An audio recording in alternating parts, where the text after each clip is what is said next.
Some people are still joining us.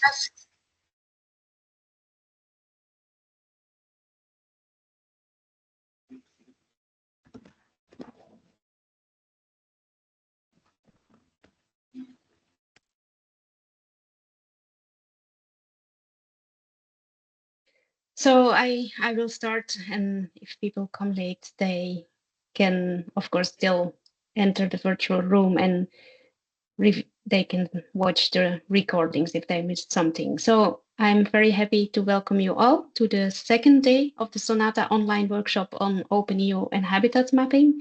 My name is Eline van Uitrecht. I'm project manager at the Natural Capital Accounting and Biodiversity team in VITO. VITO is the Flemish Institute for Technological Research, and we mostly do research in different domains, but all for sustainable world. This is the second day of the online workshop that we organize by VITO, that we organize together with the colleagues of Biosense. We started yesterday already with the full day workshop where we focused mainly on openEO. Today we will continue with that, but we will also broaden the scope a bit and have a more ecological perspective on habitat mapping. VITO is responsible for the habitat mapping, or is leading it in work package 1 of the SONATA project. And today, what we aim is to familiarize participants with this habitat mapping based on Earth observation data as well as field data, to explain the concepts, the different steps as well. My colleague Lori will talk you through the basics of habitat mapping, a bit of history, also looking at data cleaning and the different steps that follow, like feature extraction and the post-processing. That's for the first part of this workshop today. That's the morning session. And afterwards, Lori will dive a bit into the workflows that you can use for this habitat mapping in openEO. And in the afternoon, we continue with the openEO focused session that we started yesterday already. My colleague Hans Vanrompay introduced users to openEO and got them started with basic libraries. And today in the afternoon, it will be more advanced functionalities and workflows, some also specific for habitats, but that's also what Lori is going to show you. In the afternoon, it will be hands-on again. So the morning session is aimed at everybody with an interest in habitat mapping. The afternoon is more for people with an interest in programming and with programming skills. But we really aim to bridge those two focuses or perspectives, and that's with the in-between session where Lori will show a tutorial on habitat mapping. So, but you're all very welcome. I already explained a bit how we were going to work today. So after my introductory talk and words from Maya from Biosense, Lori will give the ecological perspective on habitat mapping. Then after the coffee break, she will show a tutorial on habitat mapping in openEO. And after lunch, the people who joined yesterday for the openEO session, they can continue with more exercises, among others on the multi-job manager. And then with that, I will introduce the experts that will be talking today. So my colleague Lori, she's a remote sensing data analyst, and she maps habitats, the extent of habitats, also the condition of different habitats as the basis for ecosystem accounting and ecosystem service calculation or determination. She also looks at changes in habitats and ecosystems. So detection of change is also one of her fields of interest. Hans Vanrompay is the data engineering team lead here at VITO. He promotes openEO for monitoring different environments, including agricultural areas and forests, as well as environmental changes. And with that, I wish you a very fruitful, interesting second day of the workshop, I give the floor to Maya now, who would like to say a few more words about the SONATA project, and then it's over to Lori. Maya? Thank you, Aline. Yes, hi. So hello, everyone, again from my side. Welcome again to the second day of the workshop that our colleagues from VITO kindly organized for us. Not to repeat what I said yesterday, just to shortly recap, since this is a twinning project, a horizon twinning project, our kind of an overarching goal is to boost our capacities, us as the Bioscience Institute, since we are the coordinating institutions. We are doing this with the help of our partners from the Flemish Institute of Technology, from the University of Oviedo, Norwegian Institute of Nature Research, and the Environmental Hydraulics Institute of Cantabria. All of these institutions are guiding us through the process of planning and hopefully future implementation of nature-based solutions, primarily in Vojvodina, since Vojvodina is the primary, let's say, playground of Sonata in Serbia. But hopefully in the future, we will, as Bioscience Institute, become a regional leader in the providing of green data, such as the habitat maps, about which we will talk about today, and other important information that are related to the planning, the strategic planning of nature-based solutions. So the workshop today and yesterday is the, is the continuation of the first workshop, which was kindly organized by our colleagues from the University of Oviedo in November, the first part, and then the second part a few weeks ago here in Novi Sad, where we delved a little bit into the data collection for habitat mapping. So we are now going a step further with Lori. She will going to guide us directly through the habitat modeling and mapping process. All of the workshops are organized in the framework of work package 2 of Sonata, which is the learning skills work package. And this one is very tightly connected to the first work package, which is the research work package. So all of the experiments and all of the data collection that are going on in the first work package are being done in the way that our partners are teaching us basically through all of the knowledge transfer activities in work package 2. So not to take up any more time from you, thank you again, Aline and Lori and Hans, if he will join later, or if he's still here, for organizing this workshop. And again, I know that yesterday was quite challenging and interesting, so hopefully today will be as well.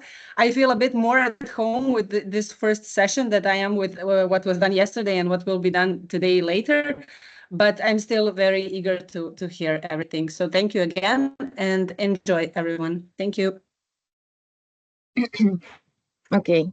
Thank you, Maya. That was a very nice opening. Can everybody hear me? Normally that should be all right. Okay, yes, I see a thumbs up. We're going to start the session with a poll, and normally this should work. So, and it's going to be quite an interesting poll, at least for me, because as Eileen explained, I have two presentations in this morning, and I start with one which is a bit more looking with an ecological lens to our habitat mapping process. So I would like to know who we have today in our meeting. So normally I'm launching now a poll, which is asking you what your background is. So if you could very shortly explain, maybe in one word or two words, where your background is, it kind of might help me, gives me an indication on how to present my first session a bit, or where to go in depth. I see ecology, spatial modeling, remote sensing, okay. Gonna wait a bit, landscape ecology, nice. Ecological modeling, environmental engineering, yeah, very nice to hear. It's nice to see that we are a bit diverse in our expertises in this session. Okay.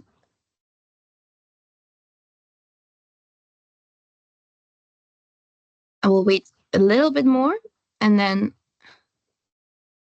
don't see many changes anymore. Okay, so this already gives me a little bit an idea that we are diverse, so that's nice. Because I see remote sensing, for example. Well, I might also in this first session going to explain some terms. Either many people know this or many people don't know this. So I'm sorry if I might be explaining some very simple things for you in this session, but I really wanted to have this session because sometimes we talk about satellite data, which is the main base that we use in habitat mapping, but maybe some people don't really know what that exactly entails. So for me, the session is to get us all on the same baseline. Okay, so very nice to hear. Okay, you can stop with submitting answers and I will just share my screen. Okay, this should just work. So can you see my screen and presentation mode? Yes.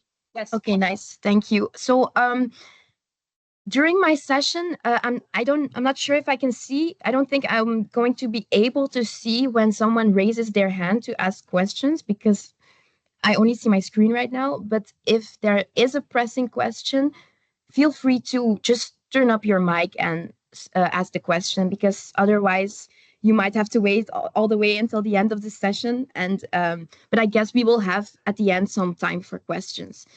So first of all, welcome to this session. Thank you for joining.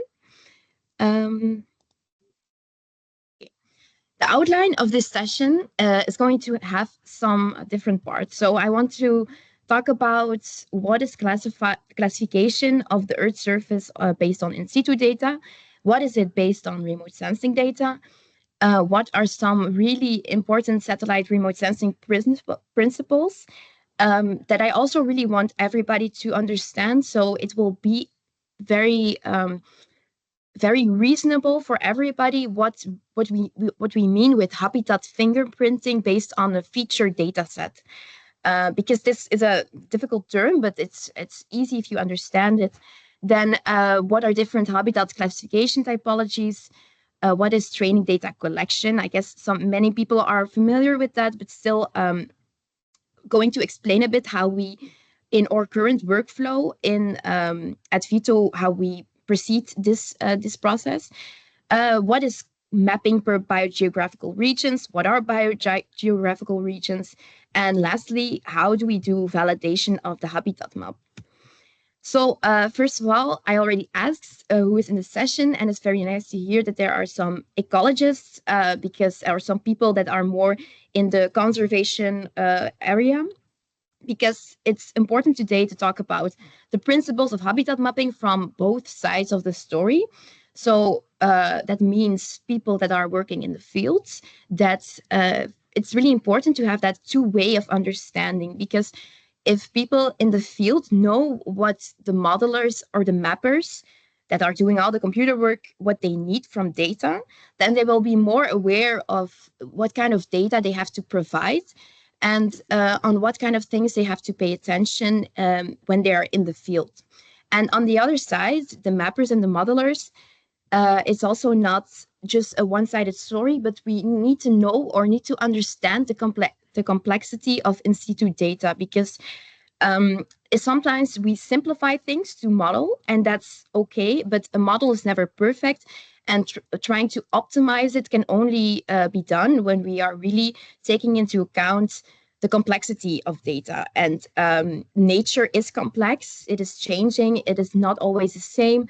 So therefore, it is important that we have a conversation with people in the field that have very good and detailed understanding of how these habitats in certain areas express themselves.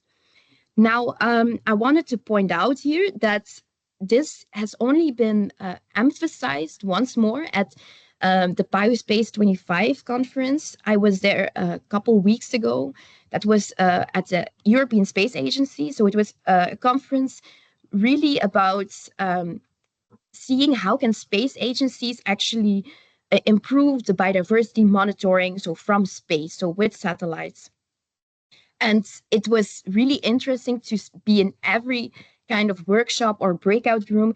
And what came the thing that always came up was we need in situ data, we need to have validation, we need to have good training data. So for me, this part of the session or from the workshop is really the key to everything that where we're establishing our workflow on. So I might be repeating some stuff that has been said, maybe also by the workshop from Jose in Novi Sad, but I think it can be a nice addition at the end to start this day. So we will look at the habitat mapping from an ecological point of view. So first of all, in land monitoring, I think if you're looking at satellite products or certain case studies or studies that have been executed, they are all looking for the best classification methods and workflows, because we really want to find out how can we best classify our land surface, but also some other coastal zones and so on.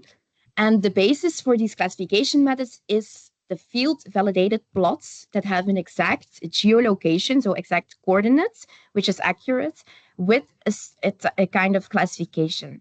And in general, a classification can be whatever. So it can be, you can be very simplistic and say, I want to just classify a good vegetation state compared to a bad vegetation state. Then, of course, you still need to decide what is good and what is bad or what is not desired. But just to show that it doesn't always have to be a land cover type, but it can also just be forest area versus non-forest area.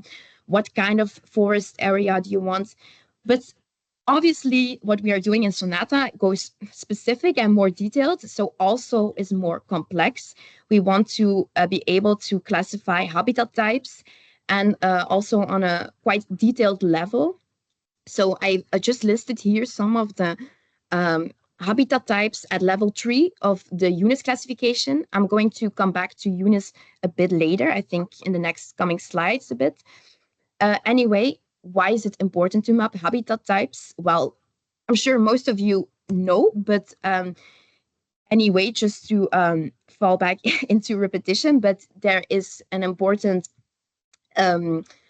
compilation of conserved habitats or nature or landscape types, and that is the Natura 2000 monitoring system. So Natura 2000 is a network of protected areas within Europe.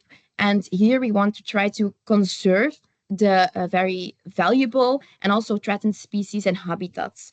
So it falls under the EU Habitats and Birds Directive, and it is it's already quite long, since 1979 it's active. So it has also been evolving, and it's quite a big network over Europe, and it has some quite specific data that you can find here.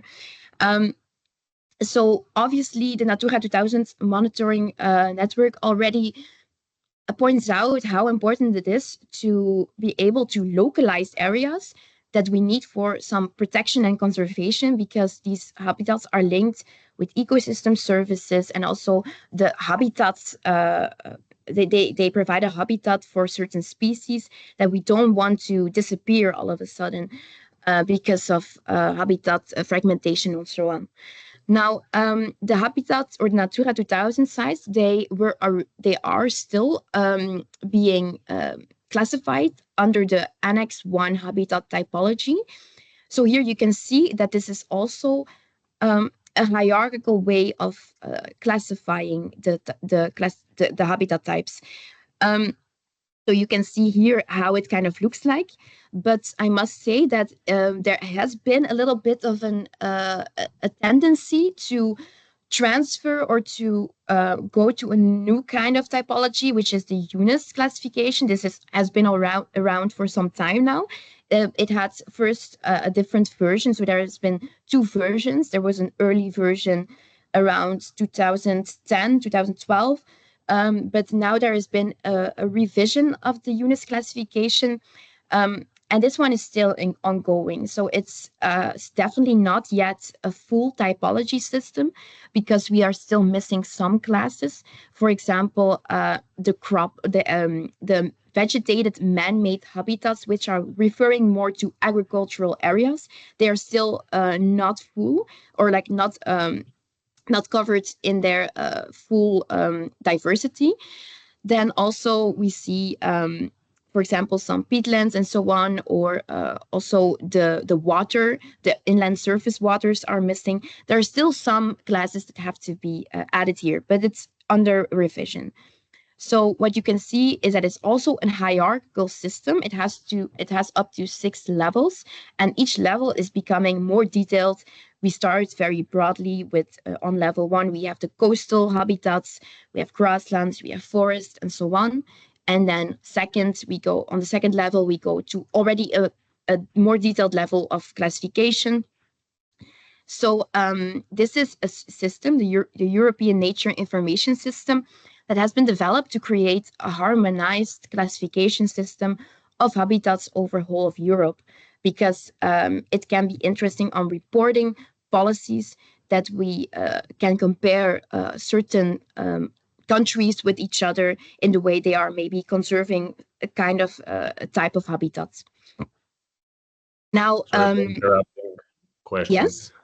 Since you said it's under review, is there any deadline or date that is expected to be finalized? I don't think so, actually. As far as I know, at least, I don't think so, because I would like also to have some more clarification on that.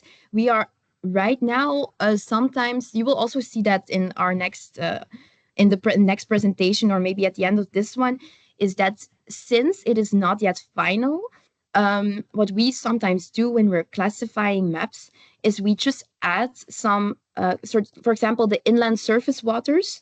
We don't classify that under the marine benthic habitats, but marine benthic habitat is the only water-related habitats type or class in this UNES classification 2021 right now. So therefore, we just add another class because we cannot put that in the same class. But yeah, indeed, we're still awaiting the final version. Okay, thanks. Yeah, thank you. So then here you have on the website of the UNES, you can also find there are crosswalks between the UNES classification and the Annex 1 typology. But Annex 1 is only for natural vegetation, since it's in the Natura 2000 habitat sites. So therefore, we cannot do a full one-to-one crosswalk from Annex 1 to UNES, but there are a lot of natural vegetation habitats that we can crosswalk to each other. Now, next on is the IUCN European Red List of Habitats. So this one is also one that we find important because obviously there's the IUCN Red List of Threatened Species, but in the same kind of way, we can also link that to the habitats. Of course, there is a big linkage between species and habitat types, and therefore it's not only important to just look at species, but also where they are located, because there we can put some pressure on conservation. So therefore, the IUCN has also classified habitat types into 7 different classes, which go from all the way collapsed to some data deficient areas where we cannot make a certain statement about.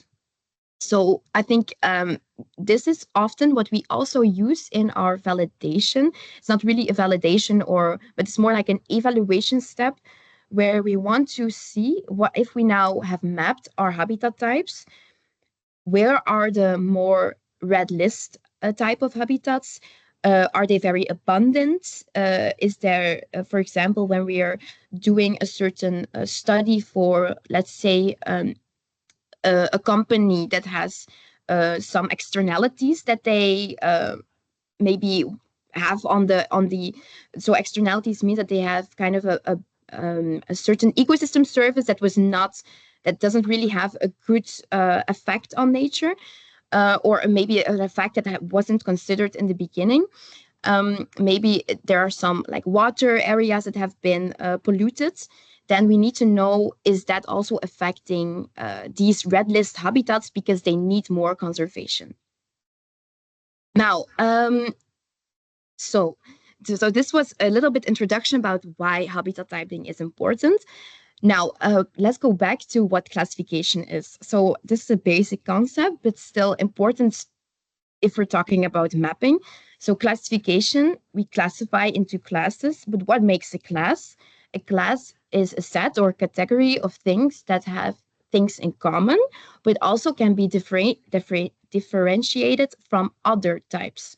So in a field, I am not a field expert myself, so I guess we have some people in the house that are more experienced, but in general, people that go into the field, they try to classify the areas based on some characteristics such as species composition, vegetation height, so structure, composition, and so on. And then we also want to be able to say this is with some that you be convinced that this is that kind of type because it can be differentiated from another type. Now, there are a lot of great field and in situ inventories on a bigger scale, on smaller scales, or they are still in progress. But in general, it is a time-consuming effort, and it is also quite physically hard work if you have to cover quite a big area. It can be constrained in budgets. Some areas that are far away or hard to access, they can be underrepresented by field observations. So there are some issues or probability or things that are a bit difficult to handle when conducting field work. So to kind of have facilitate the way that we can observe land surfaces on a bigger scale, and also taking into account that we need a way to look at our whole entire surface of the Earth and not only certain parts at a different place, not at the same time. We need some kind of way to upscale, and that's where Earth observation steps in. So I wanted to talk a little bit now about some remote sensing methods. This might be really familiar for some people, but I will keep it a bit short. Then remote sensing is, in general, it's measuring properties of something from a distance. So you don't make contact. And this can be through light waves, so then reflected and emitted radiation of surfaces. And in another context, it can be with sound waves, but this is not where we are focusing on when we're talking about satellite remote sensing, obviously. Now, remote sensing for Earth observation can use drones. That's what you see here. It can use airplanes, or it can use satellites. Now, the advantage of using drones is that you can really have a high spatial resolution. You're looking very close to your surface, but you don't have a very big coverage, as you see, and you have a limitation in how big or the extent you can scale up. The further you go from the Earth's surface, the more you can see on the coverage that you can see. So you can really have an upscaling potential, but of course you will see less detail on the Earth too. Now, in Earth observation, I would say I wanted to focus just on two space agencies that I think most of us use data from. Excuse me, can everybody mute themselves? I hear some noise in the background. Okay, so we have NASA, which is the American or the United States government agency responsible for space exploration, and they have been already here for a long time, so much longer than ESA. It has some important satellites. We have the Landsat program, which has been already from quite a long time active, so it has very historical data, which is interesting if we're looking at longer time series. But there are also some other missions or satellite programs, such as the Terra and the Aqua. That's often like the MODIS satellite. I also use some data from this, for example. It has benefits and also some more like disadvantages if you compare it to ESA. ESA is the European Space Agency, and it is a bit more recently active, I would say. It has a very nice program, the Sentinel program, but with quite a short time series, as you can see, only present from 2014. And then there were also some other satellites that are have interesting information, but I'm not going to just focus only on the satellites. What is important is the Copernicus program. ESA has a Copernicus program, and this is the Earth observation component of the European Union space program. So as you see, it has marine monitoring, climate change, security, also looking at some more other operations and only biodiversity, for example. But we are going to focus on the land monitoring aspects. And here you can see the whole wide range of satellites that are for the Copernicus program in space.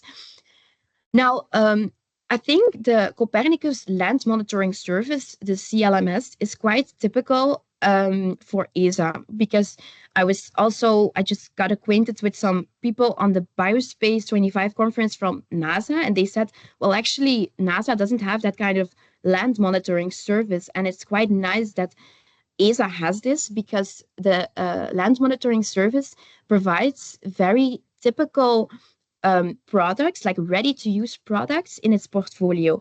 So we have the Corine land cover, which is 100-meter resolution, but quite a very accurate map. It's also based on a lot of field data. Then we have the CLC plus backbone. We have forest type layer, grassland layer, water and wetness. So as you can see, a lot of classified areas. So I think what's important to just also quickly say is that the classification products, how are they generated? Well, that's based on classification methods with input of surface reflectances at different wavelengths. So just shortly, how remote sensing works is that you have the sun that radiates light that reaches the surface absorbs a part of that electromagnetic radiation, and it will also reflect a part of that. The part that is absorbed, we don't see that in the light that reaches our eyes is the light that is reflected, and that is also the light that we see. So if you see forest, it means it's green because you can see the reflected green radiation. So this is to show this. For example, here you can see how the wave band of the wavelengths are divided for the Sentinel-2 sensor. So yesterday, I remember that there was a question coming up as well. It was a good question about, so bands of one sensor are not the same as bands from the other sensor. So for example, Landsat has a different band naming for their bands than Sentinel. So that's also always important if you're looking at satellites and sensors, that you know what kind of wavelengths are linked to what bands. So you can use the right ones to create your NDVI and so on. So this is a typical spectral spectral signature actually for each kind of surface. You can see that based on the way that surfaces absorb and reflect radiation, you can classify them or recognize what they are. So if you see this kind of reflectance spectrum, then you know that this is vegetation. So this is interesting when we're doing classification. So also wanted to just point out that we have passive sensors that are sensors that just kind of measure the light that was reflected at the surface, and the origin of the light was the sun. While the active sensors, they will actually the origin of light is the light that they emit themselves. So the sensor will emit light by themselves, and then that light reaches the surface, is scattered around, and the light that is reflected back to the sensor, that is measured. So this is also the way that, for example, LiDAR works, that you can measure the height of the elevation of the surface and so on. So also important to know is that light, if you have light waves, the longer a wavelength becomes, the less energy it actually has, but the further or the more it has the capability to penetrate through some surfaces. So for example, if we're talking about clouds, this is important because optical sensors that can see these kind of wavelengths, they will be reflected on the clouds. So you cannot see what's underneath the clouds. Yesterday, we also saw when we were looking at Hans's tutorial that you have sometimes just a lot of observations with many clouds, and that's because the optical sensors cannot look through the clouds. So this is one of the biggest complications in remote sensing data, is that we have a lot of clouds, that we have missed observations because of a lot of cloud cover. Now, in underrepresented areas, this is also important because another thing that was really coming up in the Biospace 25 conference was the marine environment is underrepresented. It's much harder to execute remote sensing there, or to classify, or to go deep into the ocean and so on. And also mountainous area is also, there you have a lot of clouds since it's so high. And that makes remote sensing or classification also difficult. And again, that trade-off between temporal and spatial resolution often is also something you have to consider. So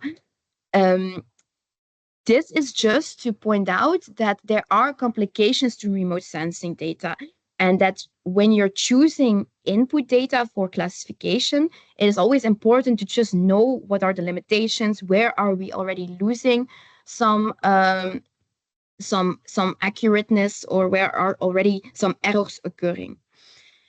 So yeah, I think this speaks for itself. I think that I've been talking a lot about some principles and things that might be relevant for some of you, maybe not so much for others, or maybe some already knew a lot of this.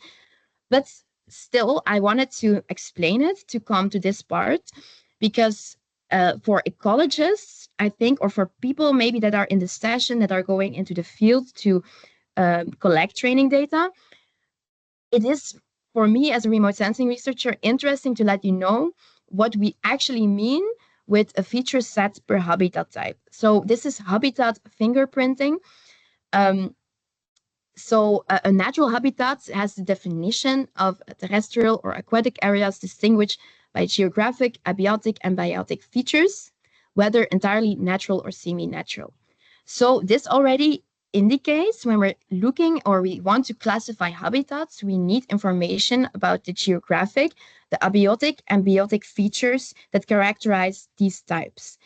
And therefore, it is really important in our efforts in this habitat mapping process to find the exactly right or specific set of features that really are very typical for some of the habitat types that we are classifying, and that will also be very good in differentiating the types from each other.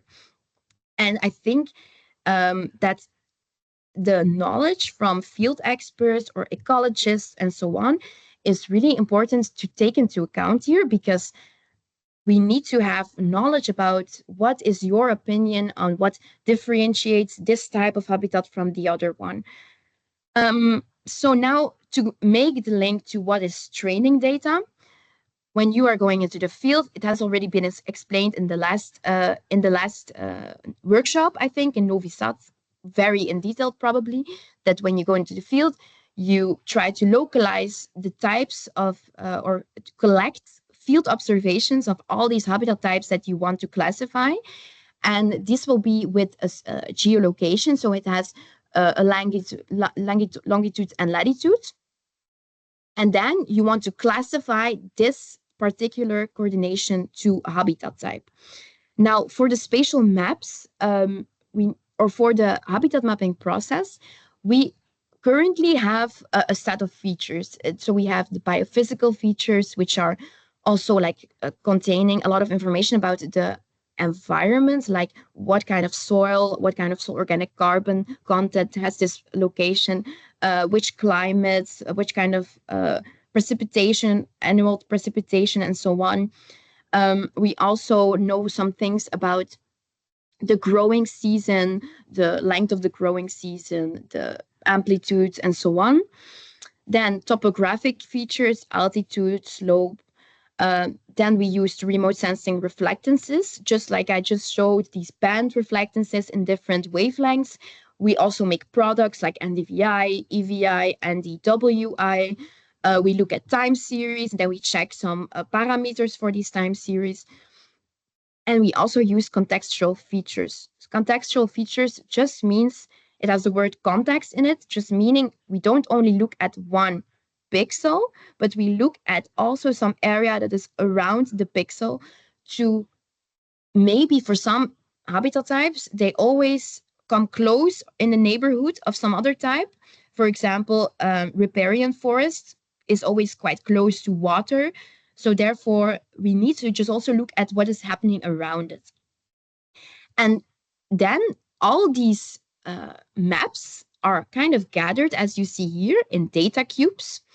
And then we just put the location of these training points that you have gathered into the field. And then we derive the exact raster value for all these maps. And these values per location and per class, they will make the feature set per habitat type. Because hopefully you want actually that these features of the feature values for these points per habitat are very similar, that they are very typical for that position. But also at the same time, you want to cover enough variation because a habitat type can be very different in certain areas. So this is what I mean with when I'm saying feature set per habitat type. So I already said, yes? Do you hear me? Yes, I hear have you. one question regarding the feature. Does it mean if we have, for example, one habitat type, that we need to collect the same data for different kind of the slope to, like, to be easier for the classification for classifier to detect the different habitat types on different slopes? So do you mean that you say that if one habitat type can occur on a slope on different elevations? Slope. You mean that it can occur at different places on the slope? No, for example, if we have same habitat type, but for example, in one point we have a flat slope, in 20 meters it is like a steeper slope. So we need to collect the both So points, the thing is, you should cover variation. If this habitat type can occur on different slopes, it isn't indeed important to cover that variation. So also take some points into account on the different slope. But what is also important to consider is that you don't only observe or make or classify that type on one very steep slope, and then maybe like, let's say 1 point on a steep slope and then 50 points on a flat slope, because then this point will be an outlier, and then in this process this will be lost, this point. But then if you would say I do 20 points on the steeper slope and 25 points on the flat slope, then this will be more like a mixed set, and it will be indicating also that this habitat can occur on steeper slopes. So yes, that's indeed a good question. Okay, thank you. Yeah, thanks. Then, so this question was coming in well, because indeed, it sounds like easy work to cover the variation, but at the same time, a habitat type can have so much variation a bit within class. It can occur on different places, like we just said, on different slopes.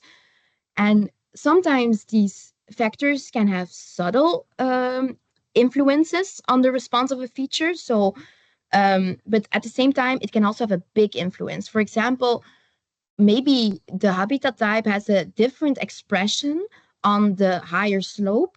So it will also look different. And of course, when we're working with mostly remote sensing data, we're looking always like, how does the pixel look? What kind of reflectance do we get? And then it might be difficult to classify that. Are also sometimes feature responses of different habitat types are very alike, then you can have confusion between these classes. So I wanted to point here to an example. This is just a recent example of I was doing habitat mapping for a location in the Azores, and I also had a nice contact person who was maybe like more like validating my maps. And he said, yeah, it's normal that like forest on high altitudes can be mistaken for shrubland, because we have a lot of like wind in these areas on slopes on high altitudes, and then kind of like the forest gets deformed and it looks very like shrubland, has also vegetation height of shrubland and so on.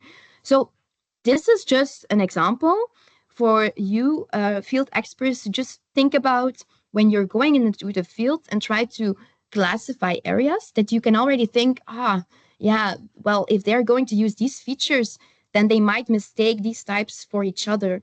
So therefore, this is just introducing you to the way that errors can occur in our process.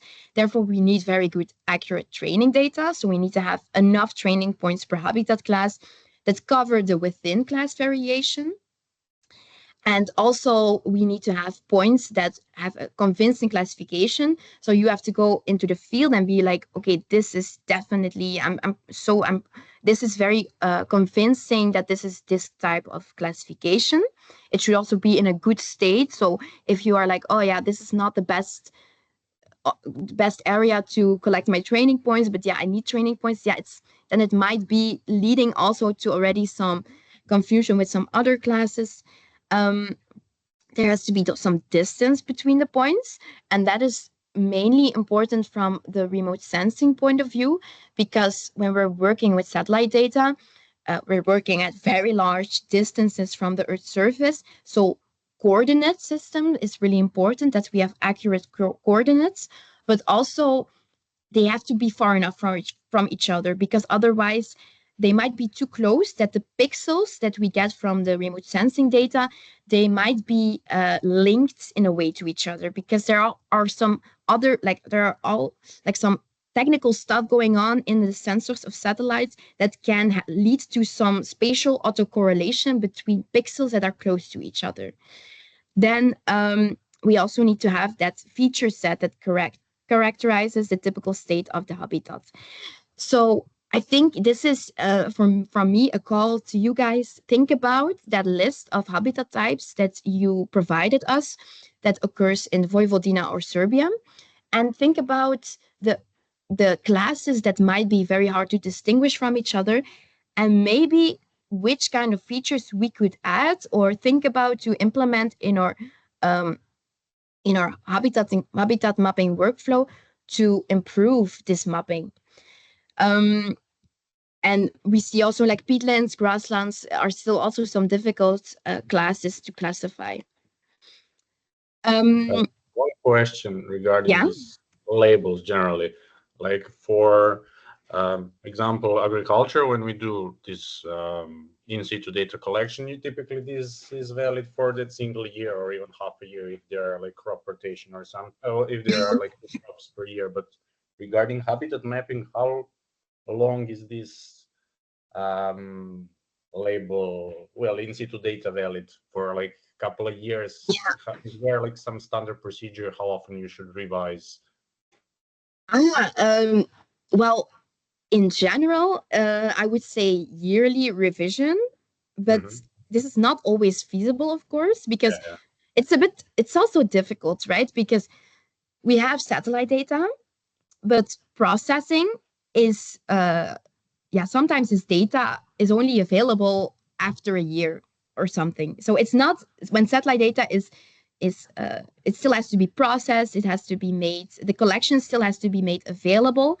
So it's really difficult to, you will rarely have a perfect combination of the time that you go into the field and you inventorize your area and with the satellite data that you use. But in that way, we have to be a bit flexible and say, okay, if we are doing habitat mapping from, let's say like 2 years ago or something, then if we go now into the field, this this habitat will not be from one year on to the other will be different or be very different in the way they express their feature sets. For example, soil parameters don't vary so much over time in that way. But what's I think what's also important maybe to answer to your question is you said about crop rotations and that kind of stuff. I think in this part we are also looking at time series. So we don't look at one point in time. We don't look at just maybe like one point in time from the satellite data. We use time series, and we have some metrics in our feature sets that just try to capture all the kind of variation in that time series. So in that way, we try to solve that issue of, indeed, if you have some like seasonality in your, like, for example, for forests, this is important, grasslands, and also for cropland area, that you capture seasonality effects. So yeah, that's, but I think I already shared once the feature list that we use at VITO. I'm definitely going to share that again because that is going to be the basis for field ecologists, field experts, some remote sensing experts to check out the list and be like, maybe we can add some other features that will be very relevant for our habitat classes. Okay, but maybe just one follow-up, like, of course, it can happen that like some abrupt change for habitat can happen maybe because of some, I don't know, man-made things, but like some natural changes, like, is it typical that the habitat can change like within a year? Like, I somehow feel that it's quite too fast, like it would take more years. Yeah. That's true. From one class to another or something. Yeah, you're right. And I think that's where change detection comes in too. I think you're right saying that you have changes that are just gradual, that are slow over time. Yes. But I think still, in a way, you will see some features, because I'm going to show, not in this presentation, but in the next one, a bit more about why do we use so many features? Because in a way, this might capture some of the subtle changes, but true, it will not say that or change this classification for the habitat from one year to another. But we also are working a bit, this is not part of our SONATA project, but during like habitat mapping, extent account mapping, and so on, we are working on change detection modules that try to look at how habitats are changing over time through the years by looking at all our features and trying to also solve that issue of not only the very abrupt changes, but gradual. But I'm also I'm not an expert in that one, so I cannot go too deep into detail about that. So, thanks for your question. Thank you for answer. Okay. I have one more. Yes. Sorry. No, it's okay. You suggested here to work with EUNIS level 3 for Vojvodina. But what is the highest level which is possible to detect from the remote sensing, like 10-meter resolution? That's actually, we believe level 3, because I think I'm not complete expert on saying what is the criteria from going from level 3 to level 4, from level 4 to level 5. But if we're looking at how the classes are divided, I think at level 3 there are some soil parameters coming in, and some like pH and that kind of things, and it's still, we can use some data levels like data soil maps and so on to try to optimize it, and maybe going to another level 4, if you would have very specific features for that, it could be possible. But the way we have our feature list right now, we believe that level 3 is already quite hard to go to for some areas, but it is feasible with the features that we have. So in a certain, but maybe like with something that is still not in our feature set is hyperspectral data. So hyperspectral data is really looking at very short or small wavelengths of reflected radiation. So that means that you will be able to not only use the bands, like let's say from the red band, the green band, and so on, but you're also looking at very specific small wavelengths, and then you might be able to identify carotenoids and very properties of some leaves and so on. But this is a bit difficult to harmonize with all the data that we have, because it's a difficult process to incorporate it all, and definitely in the openEO platform and so on. So at this point we go to level 3, but it depends. Yeah, okay. I suppose that higher level are also smaller units, so it wouldn't be possible to detect with the 10-meter resolution.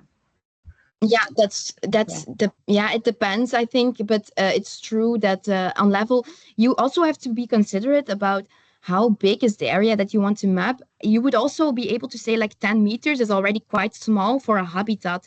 That's why we're also looking at the contextual features that we want to see. Does it make sense to classify grassland here and forest here? So you have to think about a lot of things in this process. Okay, was that it? Okay. Can we? Okay, thank you. Okay, so now we need to use. Wait, I'm just going to check the time for a quick. So for training data, we need to have good training data in this process, because it's really the basis of our habitat mapping. And in case of, sometimes it can happen that we don't have local training data when a certain company requests a habitat map for a certain area. So then we need to come up with an alternative solution to still be able to try to map something. And then we are looking at some public or some global or European databases. So there are, like I said, there has been a lot of big efforts for in situ observations, collections of species data. So I'm going to go through some of them now. And in a way, of course, species are linked to habitats. So there is a certain UNIS expert-based system that actually tries to link sets of species occurrence and coverage data together with a habitat class of UNIS. So you will be familiar with these ones. So that was the EVA database, is a species database. It has this is an European vegetation plot database, and it provides you with species information and also coverage information. So percentage of coverage in a certain plot in which it was measured. Then we have the splot open. Splot open is this. So it's the open version. It means this one is the open repository. It also has more like a closed one that you have to request data from. So so it is the open access version of splot, and this one is global. So it's a very big database, and it also contains, I think, some EVA points. Maybe not all EVA points, but it has quite some similar plots. Now, we also have GBIF. GBIF is very interesting as well. It's a Global Biodiversity Information Facility. And this one is coming up more and more too, to use as input for training data. But I should say here that for GBIF, we still are trying to find out how are we going to maybe also use this as training data. We haven't yet done this at VITO, or at our team at least, because it doesn't provide cover or abundance data. And this was first an issue with the UNIS expert-based system. But I'm going to introduce you, I think after this slide, another system, which is called Plant Bird. And this one doesn't actually require cover or abundance data. So we would be able to link the species data to a habitat label. But GBIF another thing that is a bit of a something that we still have to find out how to handle that. It is not plot-based. So EVA and SPLOT, they have been that there was really performed a certain inventory in that plot, in that area. There was really a field inventory. In GBIF, it's different because people can just record a certain species observation at a location, but it can be that someone walks in at one day and records the species. It says, okay, I've seen this species. And then the next day, or maybe 2 years later, someone else comes and records another species. But then you see that there is a time difference between that this plant or species was observed. So you could say, like, was it a community at the time or not? So it's a bit difficult to handle this data, and we're still trying to find out how exactly. Okay, so let's say that we're doing habitat mapping in an area, and we are looking at these open databases, and we see quite some data, but maybe not enough points per habitat class. And we see that, does it cover enough variation in the area? You can think maybe we need to add some additional data from areas that look quite similar or that have the same kind of properties. So in this way, actually, the biogeographical regions concept comes in. And this is something that we at VITO try to implement also in our workflow. Is you can see that the European Environmental Agency has classified Europe into some biogeographical zones. And these are the zones that you can see here. You can also call it an ecozone or a biogeographic realm, but it comes down to a bit of the same thing. It means that within a region, you have some areas that are very alike when you look at climate, soil, certain species that occur there, so a collection of very typical species. And also what improves mapping per biogeographical zone is that you know that when you have a habitat type that occurs in the Mediterranean zone, it is very unlikely to occur in the boreal zone. So because they're so different kind of climates and so on.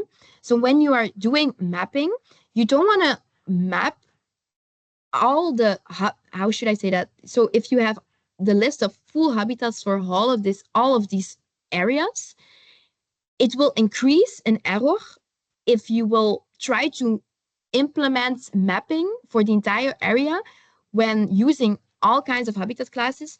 Well, it increases the likability that you will map an area that is here is actually that you will, sorry, I'm not saying this properly, but I think it's reasonable to think that when you are introducing a habitat class in your mapping system that is occurring here, you might also misclassify it here when you are mapping for the entire area. So therefore, it is better to split up your mapping procedures into these zones and only take into account the habitat classes that are likely to occur in the regions. Then you will decrease the likability that you classify a habitat which is occurring here in this region. I hope that that was clear. So then to come back to our Vojvodina and Serbian example, Serbia is covered in 3 zones. So it has the Pannonian zone, which is here the blue one, then the continental zone, which is the purple one, and the Alpine zone, which is this blue one. So Vojvodina is mostly or as good as only in the Pannonian zone.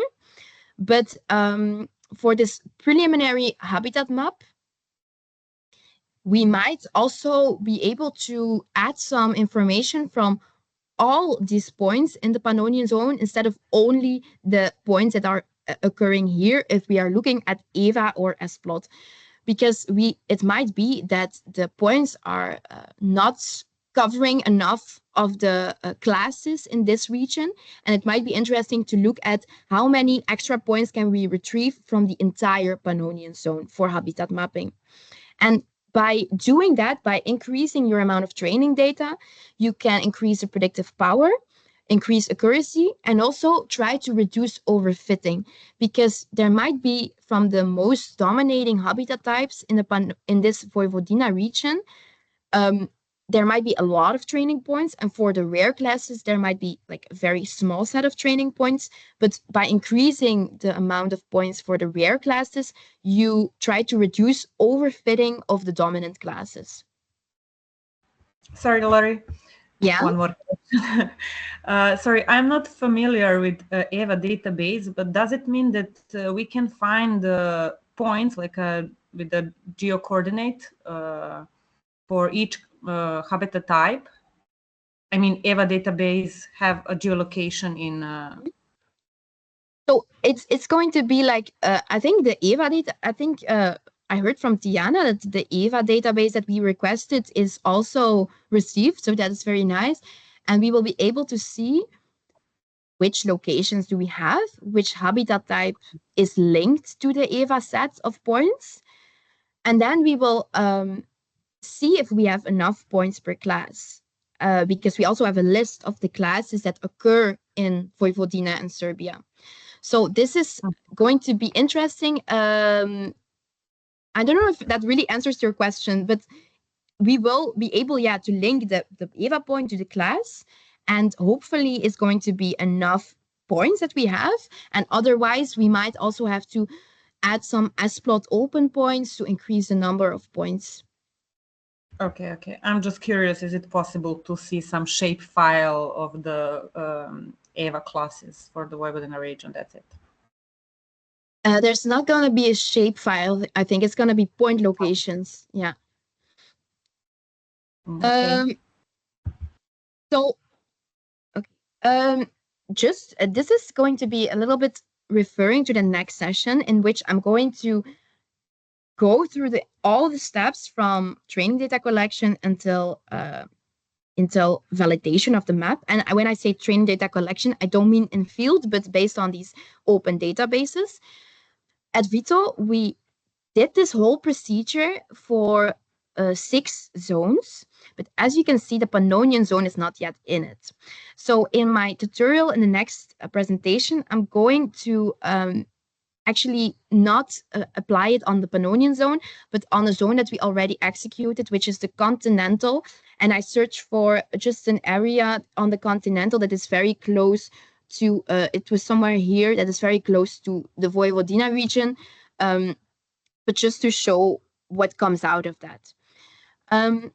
So now we actually arrive to a bit of the last part of the presentation. It's about the cleaning of the data sets, because once you retrieve the EVA and splot open points, you have your data, and it comes in you have 2 files per database. So you have a header file, which contains your spatial coordinates. It contains like plot area, the person that observed it, the data that was observed, and so on, some other metrics too. And then you have your species data, and the species data, it contains your species occurrence and coverage percentage. And this is really an example of how the EVA database was provided. Now, once you have all that data, you have to kind of apply some filtering techniques, because this data is very nice and accurate, but there are some things that might introduce errors. For example, once you retrieve the points, it can be that there's some points that have been observed very long time ago. So therefore, we only want to use the ones that are more recent, from since 2000 onwards, because that's a bit more recent and also more reliable that it will be the same habitat. Then we have the coordinates. It can be that some coordinates at EVA have quite like some coordinates that are off. So we have seen sometimes that point was classified, but it was like in the middle of a river, and this is just not. And it was referring to some species for the natural vegetation classes. So you have to be a bit careful with the coordinates. Then location, we want to remove the points that are not in the biogeographical zone that we are interested in. We want to also remove points with a high uncertainty, obviously. And also, if we're looking at areas, because the area is also noted in the file, that if you have an area which is really big, it is like I think the ecologists or the biologists or the botanists can also back me up that it's when you're doing a certain field inventory, you're mostly doing that on like a 10 by 10 plot or maybe a bit bigger or something. But therefore, it's more accurate to have a smaller area where you do an inventory than on a very big area. And this one I put between brackets because we're not yet doing this, but in a later phase, we want to actually mask already the points by comparing them at their UNIS level 1 classification with some very thematic layers. Let's say you have a reference layer. For example, I don't like Corinne is 100 by 100 meters, so it's quite coarse. But let's say you have a very good land cover map, which is on a very high spatial resolution. You could already try to mask out some points of the EVA database or the splot open from which you know these are very unlikely to be still in the right habitat classification. And then we assign a unique MGRS grid. So this is a military grid reference system identifier. So this one, I'm not an expert why it's exactly that. You have to ask my colleague, but he is convinced that this is a very accurate coordinate system.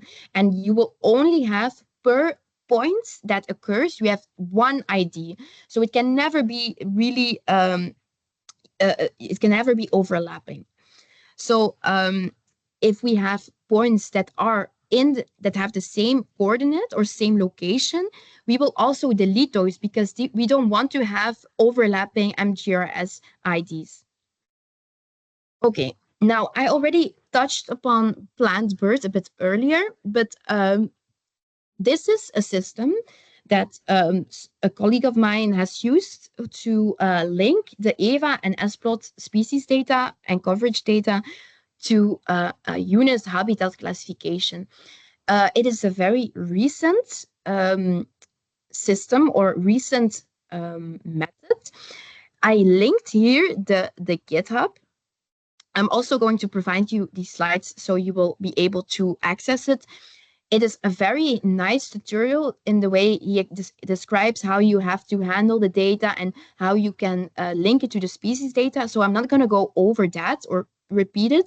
But what happens, it has some pre-trained models and it uses large language models to link that combination of species information per point to the right UNIS classification. And the output that you get here is you get actually your original points together with their UNIS classification and the coordinates and the species. So I talked now about EVA, splot open, GBIF, plant bird, and this is all for the natural vegetation classes. But we also have area on the land which is not natural, like urban. But we also have non-vegetated classes like water, inland surface waters. So we need to be able to map this as well. I put here as well agricultural croplands. EVA database does have cropland areas or agricultural areas, but sometimes they are underrepresented. So we want to add some extra points for these classes to boost the classification. And why do we, like in general, habitat mapping, we're mostly interested in the natural vegetation classes, but it's when you're mapping, you have to put all the relevant classes inside. So an area is also in a country is largely made of urban area and cropland and so on. So we also need to boost these classes in our classification. And we are going to derive training data for these classes based on some spatial maps that you can find online. I'm going to go in detail in the next presentation a bit more about how we classify or how we collect training points for these classes. But I listed here already that for water, we have the GRC global surface water seasonality layer. For urban, we use a Copernicus layer. And for cropland, we use a layer from the European Commission. And this is a polygon, polygon data set. So if you are a bit more interested in seeing how we collect points for this one, you can look at the next presentation. And here there's another point that is important, is when we are collecting points for these non-natural or non-vegetated classes, we need to also do that a bit proportionally. So we need to not oversample points for these classes in comparison to the natural vegetation classes. So we look at Corine land cover as a certain indication, and we are going to see how much area forest do we have, how much area cropland for our study area. And then we try to kind of compare the number of points that we had for the natural vegetation classes to these proportions of percentages of area for the entire study area. And then we try to derive the optimal sample size for the non-natural or non-vegetated classes. So this is actually what is happening here. And then we have our training points. So once we have all the points for the natural, the non-natural, and the non-vegetated classes, we combine these points. We have their geolocation, we have the habitat classification, and then we combine it. We have their grid system, so the MGRS ID, that is very unique. And then we can use that information for the input in the feature extraction module. And this is going to be what I'm going to talk about also in the next presentation. Then I will guide you through feature extraction, feature selection, and model training, the inference, and so on. So now this is the last step in our procedure. I think this one is going to be relevant again for the field people, is we want to validate our habitat map, of course. We need to know what we've mapped and what modeled right now. Is this representing reality? And therefore, again, we need in situ data. So it brings us back, it makes a circle around.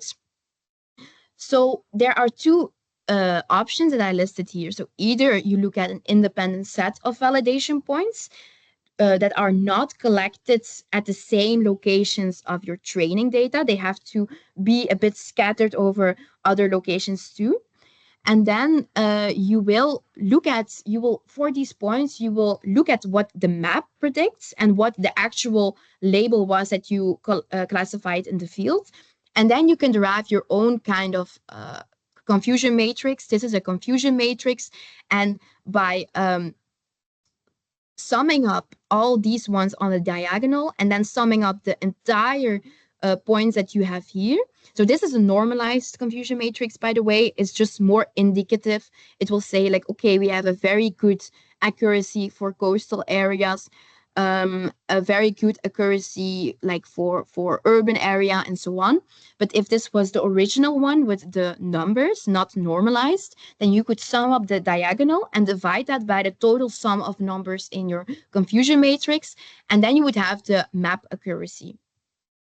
Now, there is also the other option to have a certain reference area. This is an example that was for the Picos area in the northern of Spain for the Europabond project.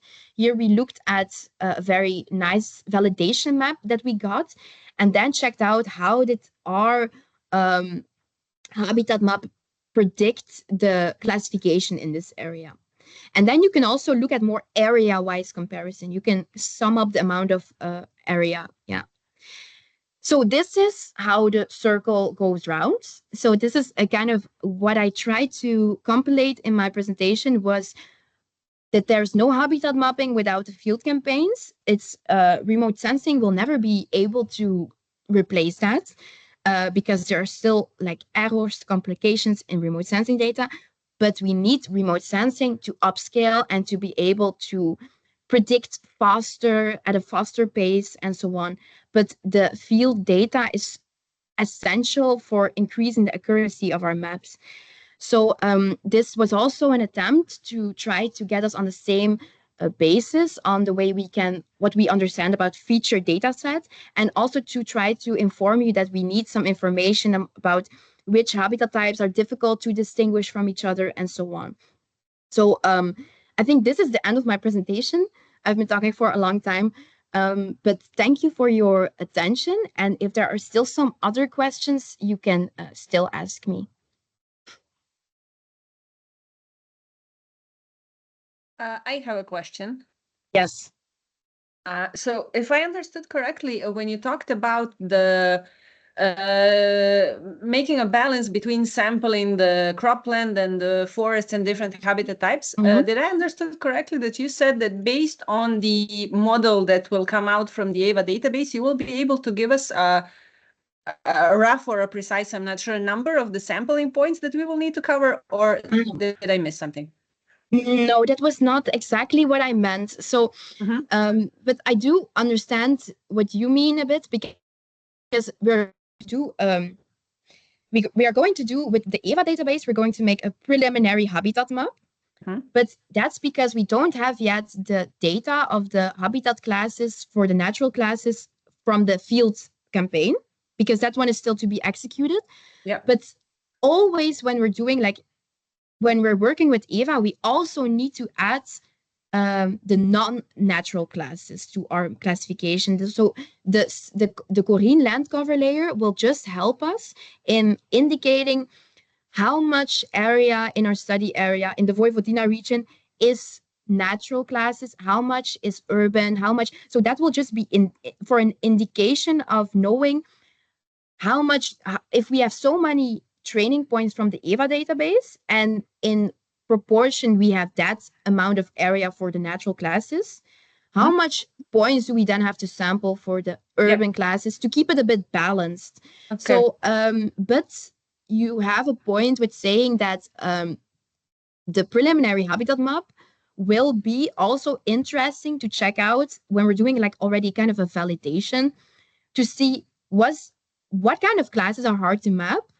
So maybe we need to boost some rare classes with more points, and also the map will be also a little bit, we already know that it's not going to be the best map because EVA is restricted. You're in field, the field campaign is definitely going to be much better than the EVA database. But what we see often is that when we're doing a mapping with EVA and so on, it's not so much that the classification is correct, but the delineation of the areas are correct.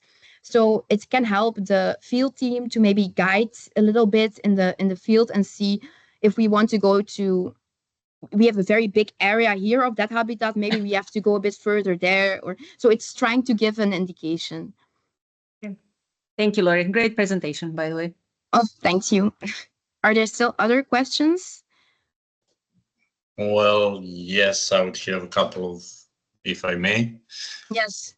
One was actually related to what Maya mentioned, the one slide before validation slide. So those explaining. So you suggest that we have amount of training points for each class with respect to Corine, and not to have each equally. How would that affect the model? Shouldn't be equally for each class, and then the model should itself delineate the differences for the classes. And well, it's also a matter of feasibility. For some classes, you are not going to, or the field team will not be able to collect as much points as other classes, because like I said, there has to be spatial, a minimum distance between points to hopefully handle the errors that with the reflectance data from the satellite that decreases the errors. So there has to be a minimum distance, but at the same time you have some, for example, for crop, I think the cropland in Vojvodina is very extensive. So we will need to cover enough data for all these different regions that have different seasonality. So for some classes, you need just much more points than for other classes. We will see waterways are a bit easier to map because they are more permanent in a kind of way.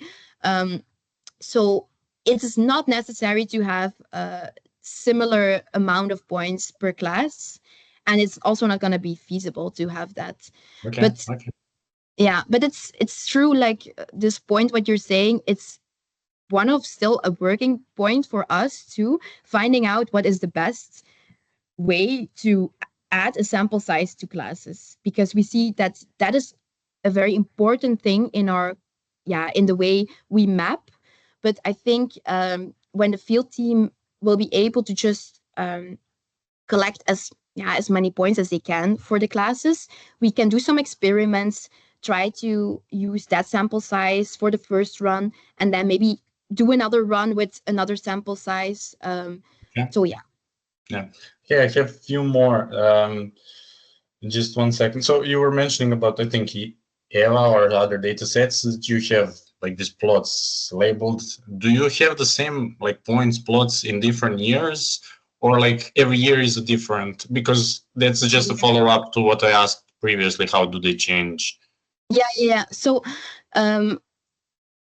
for the EVA and splot open, I'm not sure, but I know from my colleague who was working a lot with that is that EVA, you have sometimes same plots that are being revised. So that's why we also filter on the dates, and we try to keep the most recent one and definitely the one after 2000. And then also the same thing with looking at area. Sometimes they look at a bigger area, and then they look at a smaller area. So we try to filter out a lot of points that might create confusion, because we never want to use the same location twice. Okay. And another one, this plant BERT. So if I understood well, it's like the outcome is UNIS classification of the model. So how accurate is it? Like, do you have information about it? So this is for me something that has also been a bit new, and I've been exploring it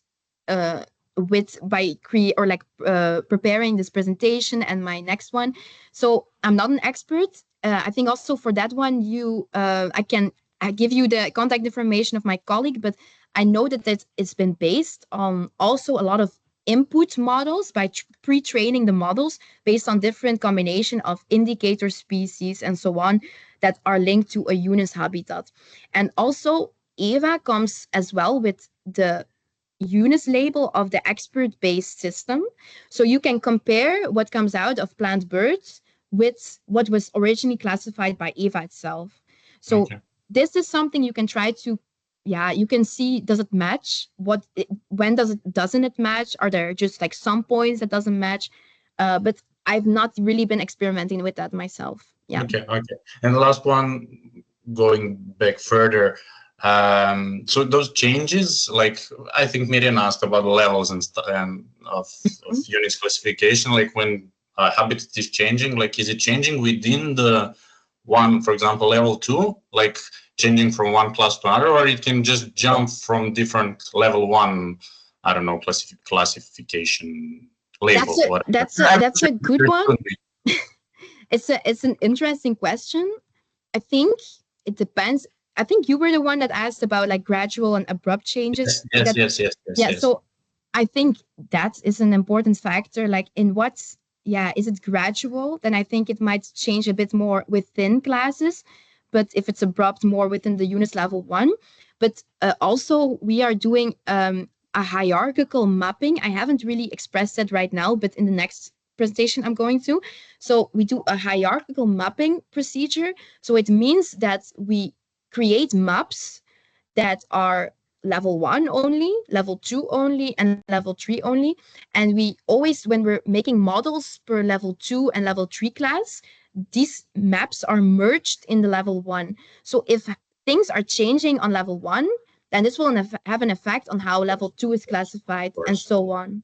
So, but the change detection has not yet been really right now being the top priority. First, getting the mapping very accurate. Okay, thank you. And great presentation, by the way, yes. Oh, thank you very much. Is there someone else before we close maybe this, because I think we're coming also to the virtual coffee break. So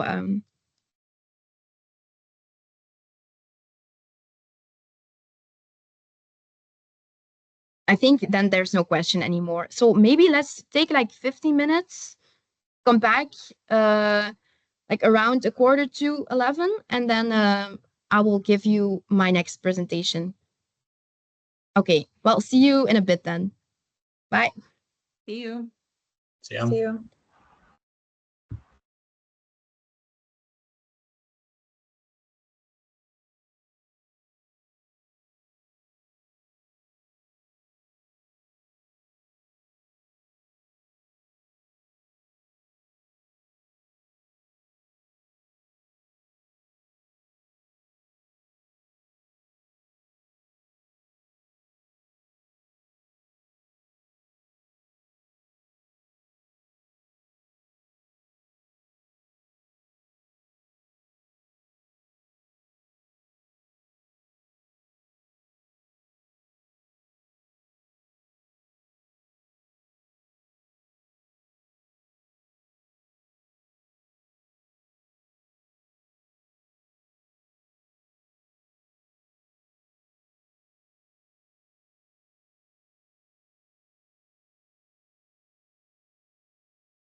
Okay. Can everybody maybe, I don't know, raise your hand if you are back online? Because I don't I see a lot of faces, but I think most of the people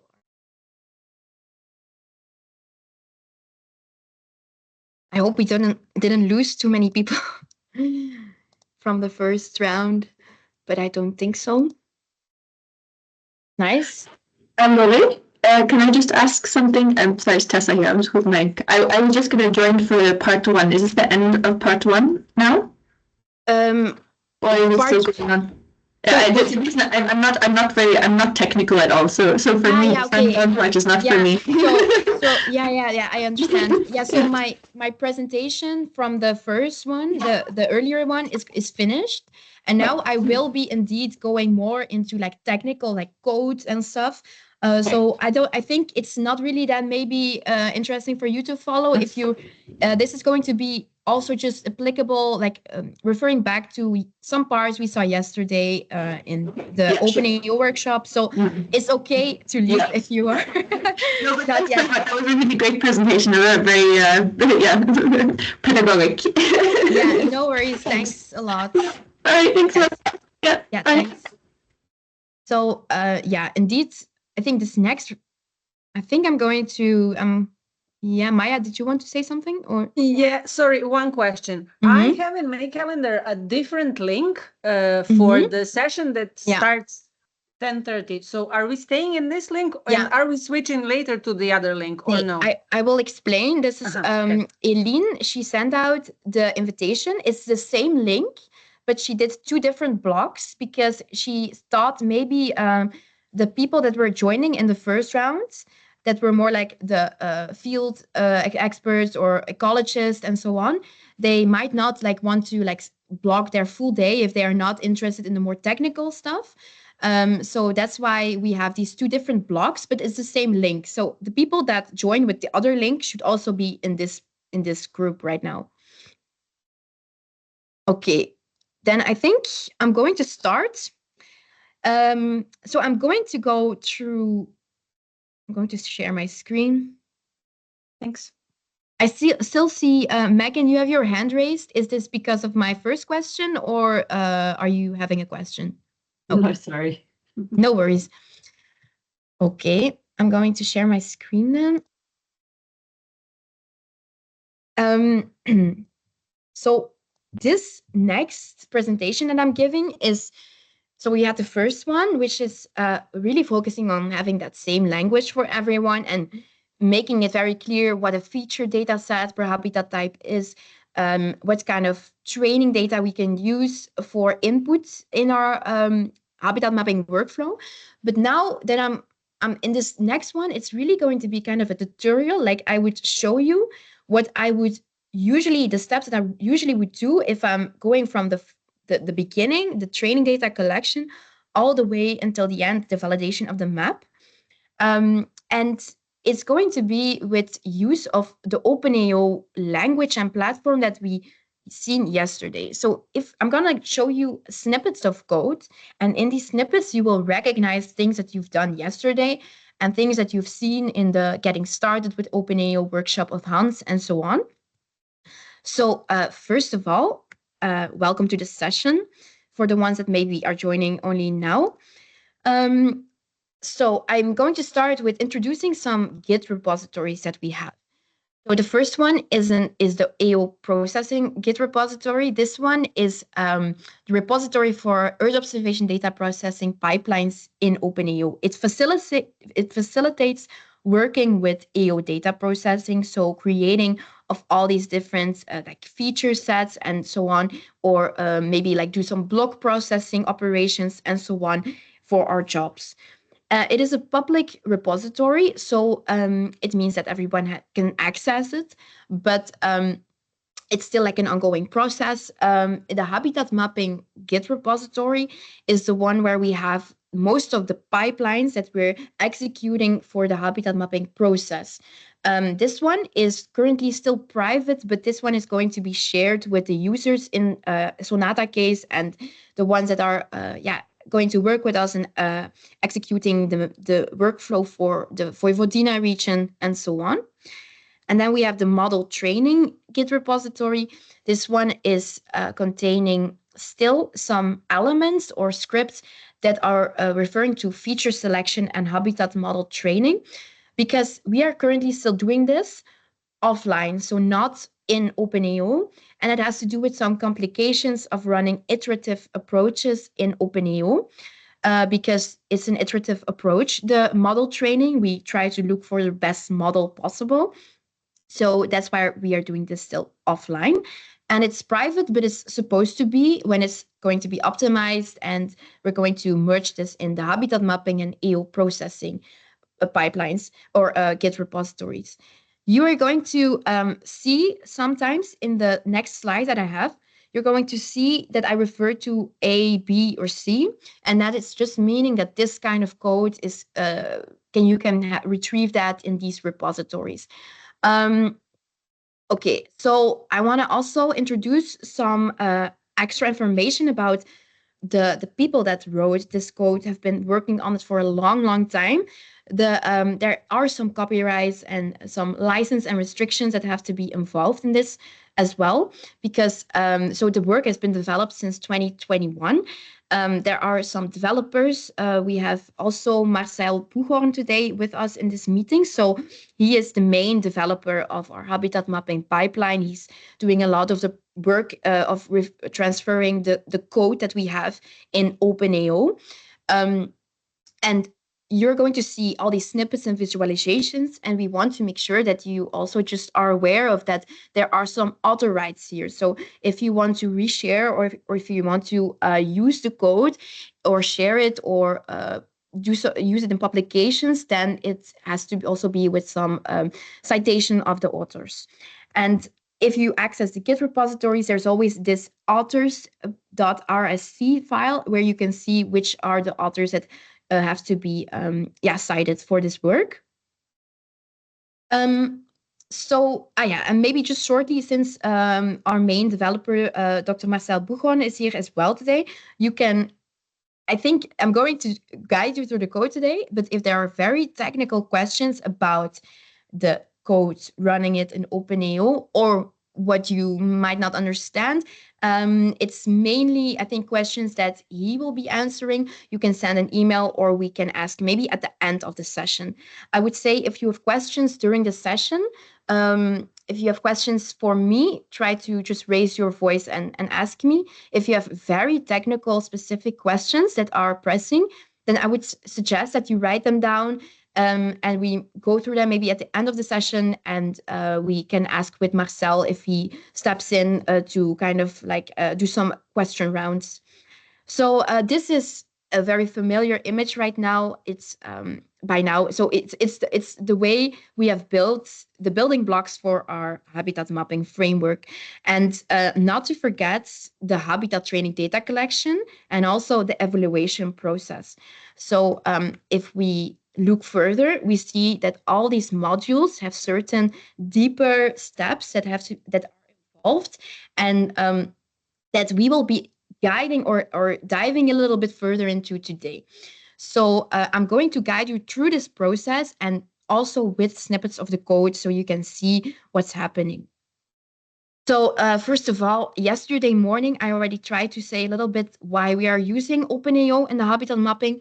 And that's really because there are so many advantages to using openEO when you want to facilitate some EO processing, like creating the NDVI, like we've seen yesterday, getting parameters from time series, and also applying these methods to different parameters like EVI and DWI, under other like different bands, different study areas, upscaling your extent.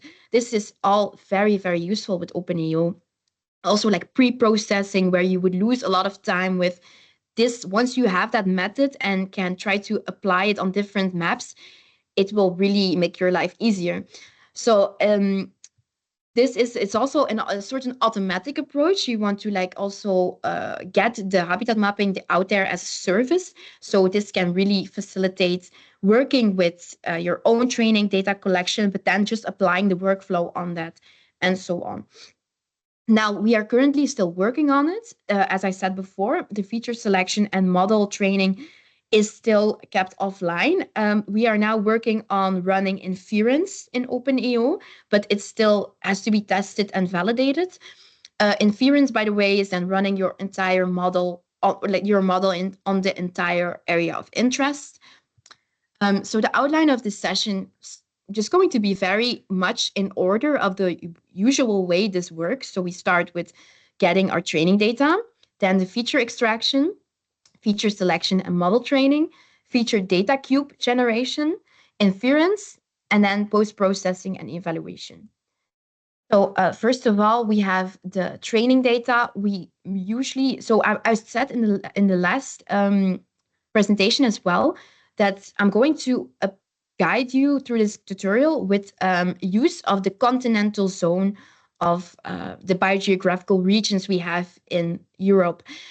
So this is also what you're going to see in my presentation as well. So as said before, we use the splot and EVA database that we have. And we know that all this, like all the points that we received, these are like the points gathered together as splot and EVA for the entire Europe. And it has two files. So you have a header file that contains your spatial coordinates, the author, the date, the uncertainty, and so on. And then you have your species file, and this one contains for every plot that you have in, so every plot is a point. For every plot, you have your species occurrences, so which species are there, and also your relative abundance. So what is the cover percentage if you're looking at, for example, a 10 by 10 meter plot. So what happens then is that we insert this in plant bird. We said plant bird needs species information and, if possible, also coverage data. And this will use that large language model to link these sets of species to their UNIS habitat classification. So since that this is an open repository, and I'm not going to go through these steps because it has quite a very clear tutorial on the Git repository itself. So I attached here the link to the Git, but it's quite straightforward. You have to just prepare your environment and so on, and then you can actually run the code quite easily.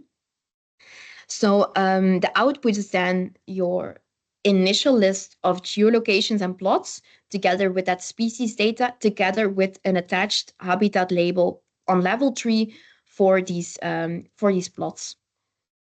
Now, since we have, like said before, we have to filter that data. This is a bit of repetition of the first presentation, but it's part of the mapping process. So we have to filter out some dates that are not recent enough. We have to filter out the coordinates that are not valid. We have to filter out the locations that are not part of that zone that we are interested in, so that are like all the points that are not for that specific biogeographical zone that we are interested in. And in case we would have very accurate thematic maps, we would be able to already mask out some points that are so unlikely to still be in that UNIS classification, since we see on very accurate maps and recent maps that they predict a different type or class. Then we assign the unique military grid reference system identifier to every point, and we make sure that we don't have any doubles of that, because that's also not what we want. We want always like one exact point for the coordinate and one ID for that position. There is also a specific way, or there's also a specific pipeline to assign that MGRS ID grid, and that one is still in a different Git repository. This is still private, but like I said, in this process of the SONATA project, we're going to share some pipelines and also try to optimize that together with you. Then let's see. Okay, so then we have some also like the areas. If you want to keep the plots with with smaller areas, with lowest uncertainty, and more recent plot inventories. And lastly, I think this one is a new one that is coming up here, because that's one that you might, I don't know if it rings a bell from yesterday in the session with Hans, but I think he said that in openEO, it's quite usual that they are going to process jobs based on this grid 20 by 20 kilometer grid IDs. So what happens is we want to assign already an ID for in which grid this point or this training point is located. So this grid ID will be, for some points, it will be the same, because in some grids you have many points. And this will be because we want to optimize our job processing for the feature extraction. So for feature extraction, you will see later that the jobs are split per grid ID. Okay. May I just ask, why do you assign this military grid reference system since you already have coordinates? What's the purpose? Yeah, so I think in my last presentation, I also said that I wasn't yet involved in this part, but I don't know if Marcel is listening. Yeah, I can answer that. Yeah, okay. Okay, so so the military standard grid I'm using, I completely rewrote it. So it's a little bit different from the NATO format you are maybe knowing.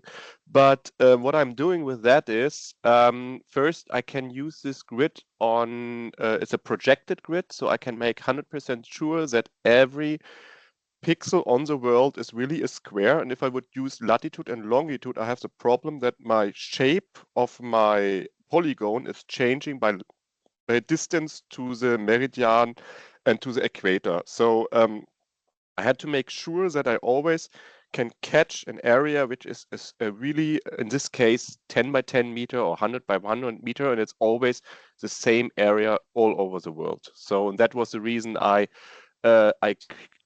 created a military standard grid identifier, which can identify every pixel on the world in up to 1 meter resolution. And it's a little bit unique.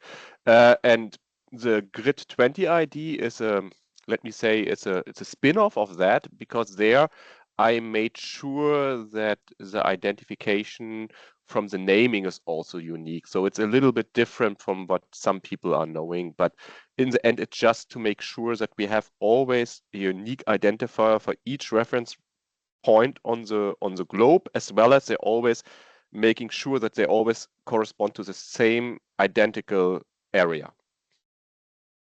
Okay, thanks. Yeah, you see that Marcel is definitely a perfectionist in that way, and that's why the workflow is so good. Well, let's go to the next slide. So, like I said, we are going to execute the mapping in by biogeographical region. And as said in the previous presentation, we have this classification by the EEA, and it's a polygon, or it's like a vector file. And what we added is that in the original classification, they have Alpine Scandinavia together. But what we did is we actually split it into either Alpine Scandinavia and Alpine, because otherwise you would have two biogeographical regions which are quite far away from each other. I think it's like this blue, dark blue one, and this green one here, that would be the same biogeographical region. So we try to already make a distinction between these regions.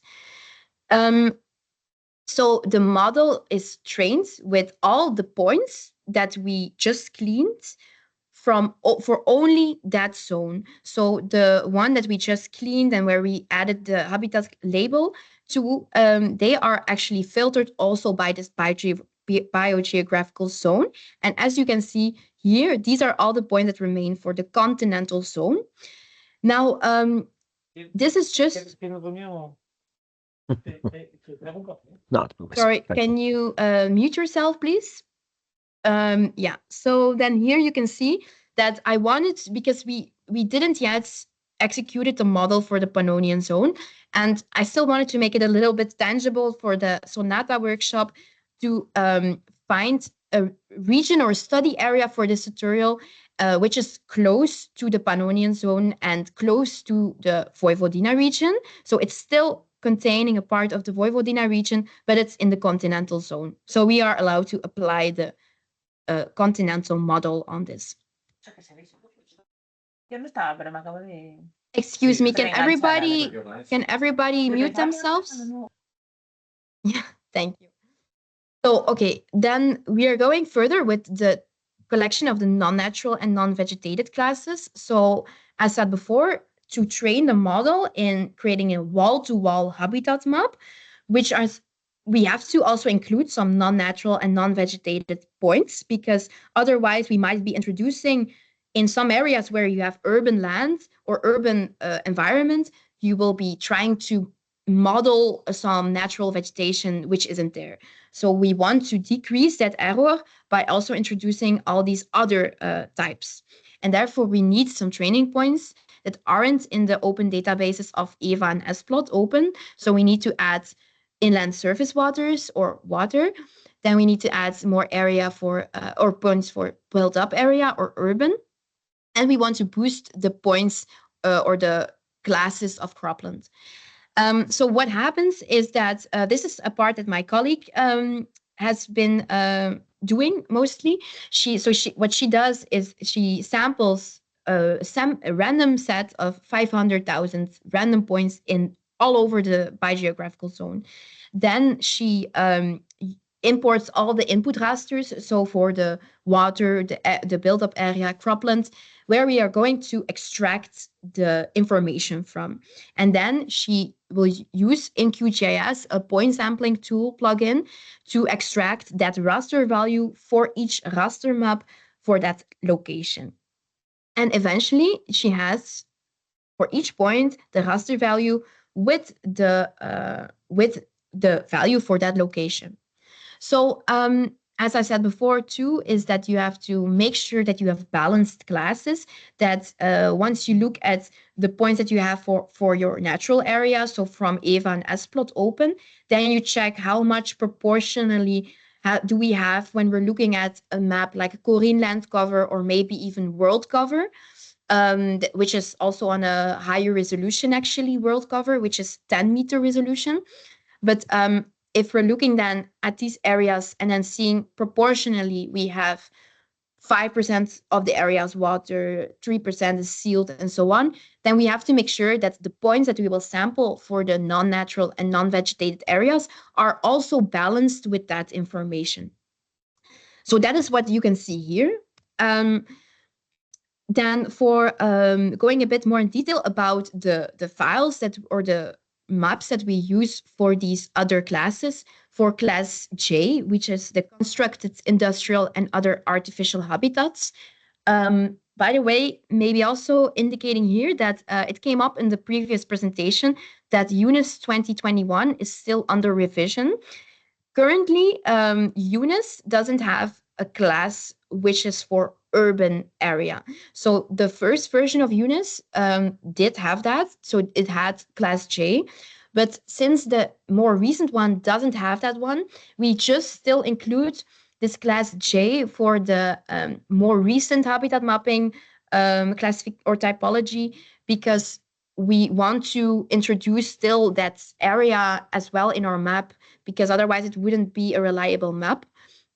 And therefore, we call our kind of classification, we call it UNIS 2021 plus, because it's actually adding some classes that aren't yet in the current version. So we use a global human settlement layer from GRC, and or was this, and yeah, I think it was from GRC too, and then or from Copernicus probably then here. So it's available, you can download it. Here only one tile is shown. So this is a tile where you have information from. As you can see on this tile, you have all kinds of like black spots and then also very white spots. Now, these black spots indicate, or the color of the raster value indicate how much % urban sealing there is per pixel. So what happens is that we extract the values for each point of this. So for each point, we extract the raster values of the map. And then we are looking at which pixels have a value over 50%, because we just don't want to take only the points with 100% sealed, because like I said, you have to cover variation in your classes. You don't want to have only the very, very sealed areas, but there are also some urban areas that might contain some green spaces, and these have to be included too. And then we will also, for the points that have more than 50% for this raster value, we will randomly select the sample size that was desired. Then we do kind of the same thing for the two other different classes. So for the surface waters and the cropland area. So for for class C, we use the GRC Global Surface Water Seasonality Layer. And this gives you distribution of surface waters in 2021. And here as well, we have different categories. And it means like the higher a category goes, the higher the number, the more permanent the water is. And we want to have here quite some permanent water, because this will increase the reliability of what we are mapping. Because sometimes we know that waters are difficult to map since they are being covered, for example, or they are seasonally dry, but we still want to be able to include that area as water in our map. So this is what you can see here. We do kind of the same methods. And then for cropland, we have a Lucas polygon data set. This one was from the European Commission, if I recall correctly. And here we already have a polygon. So we are going to sample just our desired sample size for within these polygons. So what we do next is we have to combine the data. But first of all, we combine the training points for the non-natural classes. Then we add the habitat type as we would assign it. Then we add also this MGRS ID, just like for the natural vegetation classes. And then we also have to add again that grid 20 ID for all the points, because that will make the job processing for the feature extraction easier. And then we are left with, for each class, I added here for the level 1 class, this amount of training points. So you can see there is some variation in the amount of training points that we use for different level 1 classes, which is based on that proportionally area-wise distribution of the classes based on the Corinne layer. And we also see, for example, that for cropland, we have quite some points, and for grassland. And that might be related to, in the continental zone, having a lot of cropland area. So we need to have enough variation in our input training data. So now, Lori, yes, just give me just a second. Yeah. So for the training data, it's important to notice that the biogeographic zone layer we are using is not fixed. The system itself accept whatever biogeographic zone layer or separation layer you want to use. It is accepted by the system. So you can also use a national bio clustering algorithm. So sometimes I'm using the Resolve 2017 layer with 500 classes instead of only like 10 biogeographic zones. It really depends how detailed you want to go. As well as I'm working currently on a complete module for training data, which is called RDM. And in this way, we have all the data for every point we know stored in the system, and the system pulls all the points automatically for the biogeographic zones you want to apply. So most of these steps you saw now, which was done by hand, will be completely automated already in the database, as well as you can shoot in all your points you have by yourself in a private part, so it's not used by others, it's only used by you. It's only like an update which we are doing at the moment. Yeah, thanks for that contribution. It's indeed true that what we are showing today is kind of like how it's right now, but there are still some plans, like indeed, like Marcel said, this is going to be kind of an automatic approach too. So that when we are running this mapping for EVA or SPLOT open, and with that adding of the non-natural classes, this is going to be a bit more automated and maybe also not anymore in QGIS, but bringing it in the pipeline. And then as well, like he said, that I now introduce you to the EEA biogeographical regions classification and zonation. But indeed, this procedure can be completely you can use it as well when you have a different kind of zonation. So if you want to process your study areas by different zonation, and that's something that's also nice, that this habitat mapping process is quite flexible in that way, in the way you want to hierarchically process information. So now we're going into more coding, because once we have these points and we have combined all the natural and non-natural and non-vegetation points, we have their class, we have their location, the coordinates, and we also have the MGRS ID and the grid 20 ID. Then we can start by we can use that as input for the feature extraction. So here I've made a screenshot of the input that you have to provide for the feature extraction module. It's actually only this is going to be input. So what you need is your CSV with all your points and information that I just mentioned. Then you need to add also what is the zone that you want to process. So I put here continental. It could have also been Pannonian if I wanted to do it for the Pannonian zone, if my study area was located there. Or it could be also a different zone according to your own zone classification layer that you have. Anyway, we go with the continental zone for now. You can process, you say, I want to do it for 2024. Then you will work with all the reflectance data and so on for 2024. Then we have our topology is going to be the 2021 plus, the one that we kind of created in a way ourselves. We added some of the classes that the current revised UNIS 2021 doesn't have. We added them in a certain file here. And then you have to specify what is going to be your folder where you have your training points located in, and what is going to be the shape file that you use for the zonation, and or the grid system, I mean here. And also openEO will also send you some updates and also letting you know once if your job has failed or not, and that you have to specify here too. Then here you will be able to visualize with this tool, you will be able to visualize all the points that you have for that biogeographical zone. So if you see here, this was indeed the shape that the continental zone had in a way, and all these blue dots that you can see are the training points. If we zoom in to one grid, which was going to be that 20 by 20 kilometer grid, you can see that in that grid we have one grid cell is going to be one job, and here you see these points are in that grid.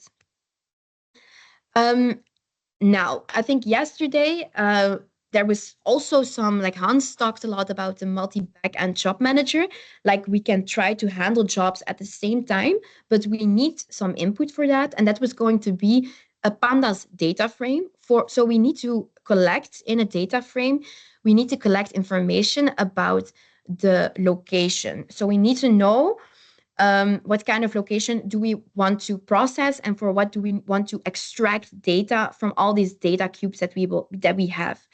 So in this data frame, you have the geometry, and that is actually referring to the points that you have in your tile, in your 20 by 20 kilometer grid.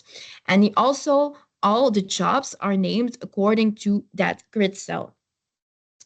So, and then you have the start date, end date. So that was going to be the processing year 2024. And this is actually your input. And this is all done automatically based on your points, your CSV that you created in the beginning in step 1.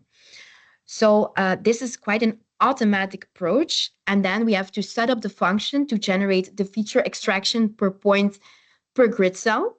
So note here that this says point extraction because we only want to extract the features that we have in our feature set for these specific points, not for the entire grid, only for these points.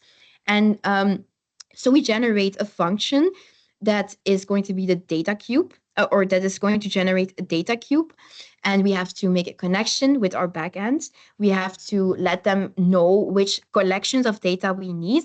That's going to be the reflectance data, and also the other NDVI, the NDWI, the remote sensing derived products, and so on. Later, we also add the soil data, the climate data to this data cube.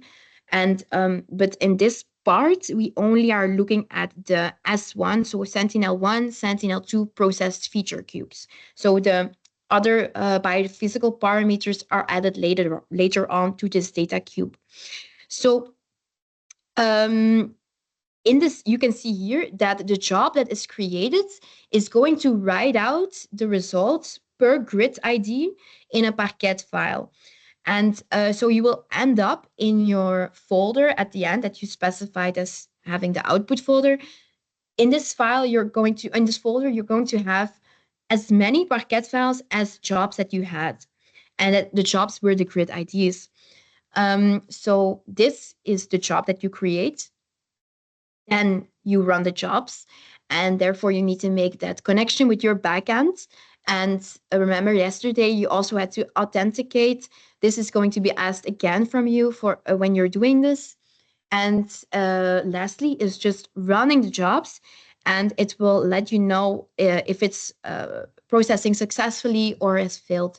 I think yesterday was also very nice that we also already had the opportunity to see in this openEO web editor how you can track your jobs, how you can see if it's in process, if it's queued, if it has failed, if it has finished. And you can also see there if you can download it from the web editor yourself. But in the ideal scenario, of course, you want to just download everything directly to your folder. Then the original output is that Parquet files that I told you. But then we need to, of course, combine all that information. And that's done in this step here, where we are going to use all these Parquet files and make one geo package out of it. So here you can see how it kind of looks when you have your Parquet files, and then you want to follow up which ones you still have to add to your geo package, and that is done here. So you can add them to your geo package, and then you will end up with having that same information that you had before about your grid 20 ID, your MGRS ID, your habitat label, your coordinates, and then all the bands and all the features that you extracted with that data cube function. So wait, yeah, Lori. So what's important to add here is, as you saw yesterday with Hans, if you're using the pure openEO functionality and you look in the editor, and you just can see that the job is running and how far it is, but you can't get really an overview. If you're running like really big zones, and sometimes you have to run 300, 400, 500 jobs.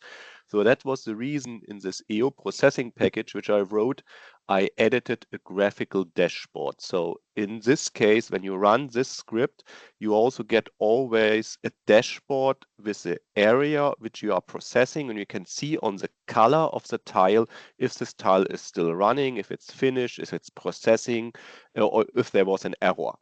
And this EO processing package we wrote is like it's a warp around openEO, which allows you that a lot of the stuff is automated, which Hans showed yesterday manually. So that is the reason you see a lot of code which is looking a little bit strange, but we are importing a lot from the EO processing package to make automatic calls. And these scripts you are seeing here are still in development, because currently I'm completely revising it and making it even more easier, because we know that the point extraction function, for example, is quite fixed. So you don't have to type it by yourself. Later, you just have to say, I want to do point extraction, but I'm still currently checking all the results, validating, and you're running already, let me say at the moment, code which I just finished some weeks ago. So that is the reason it looks still a little bit a lot, but in the end, a lot of these processing steps you will not have to do by yourself anymore if you don't want to. If you can always change completely the way of the processing by yourself if you don't want to follow the, let me say, the workflow as we have designed it.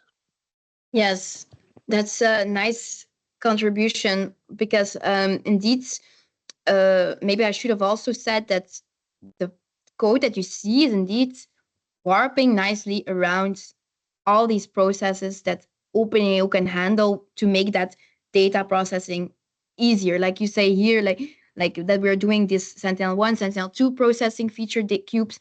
This is already a nice shortcut for all these things that are going or running in the background. And also then what Marcel's referring to is that if you want to dive more into the code and update things according to your needs or desires, that is going to be more like in that EO processing Git repository where you have these things set out, and then maybe you can add them or adapt them. Yeah, and for the people who are coming to VITO, then by end of March, I will maybe also give a small introduction to the EO processing package, because it's more just for habitat mapping. With this package, I support up to, at the moment, I think 140 different vegetation indices out of Sentinel-1 and Sentinel-2 data you can process automatically for whatever time step, for whatever aggregation you want to have, like 5 daily, 10 daily, and this all the system is doing it automatically.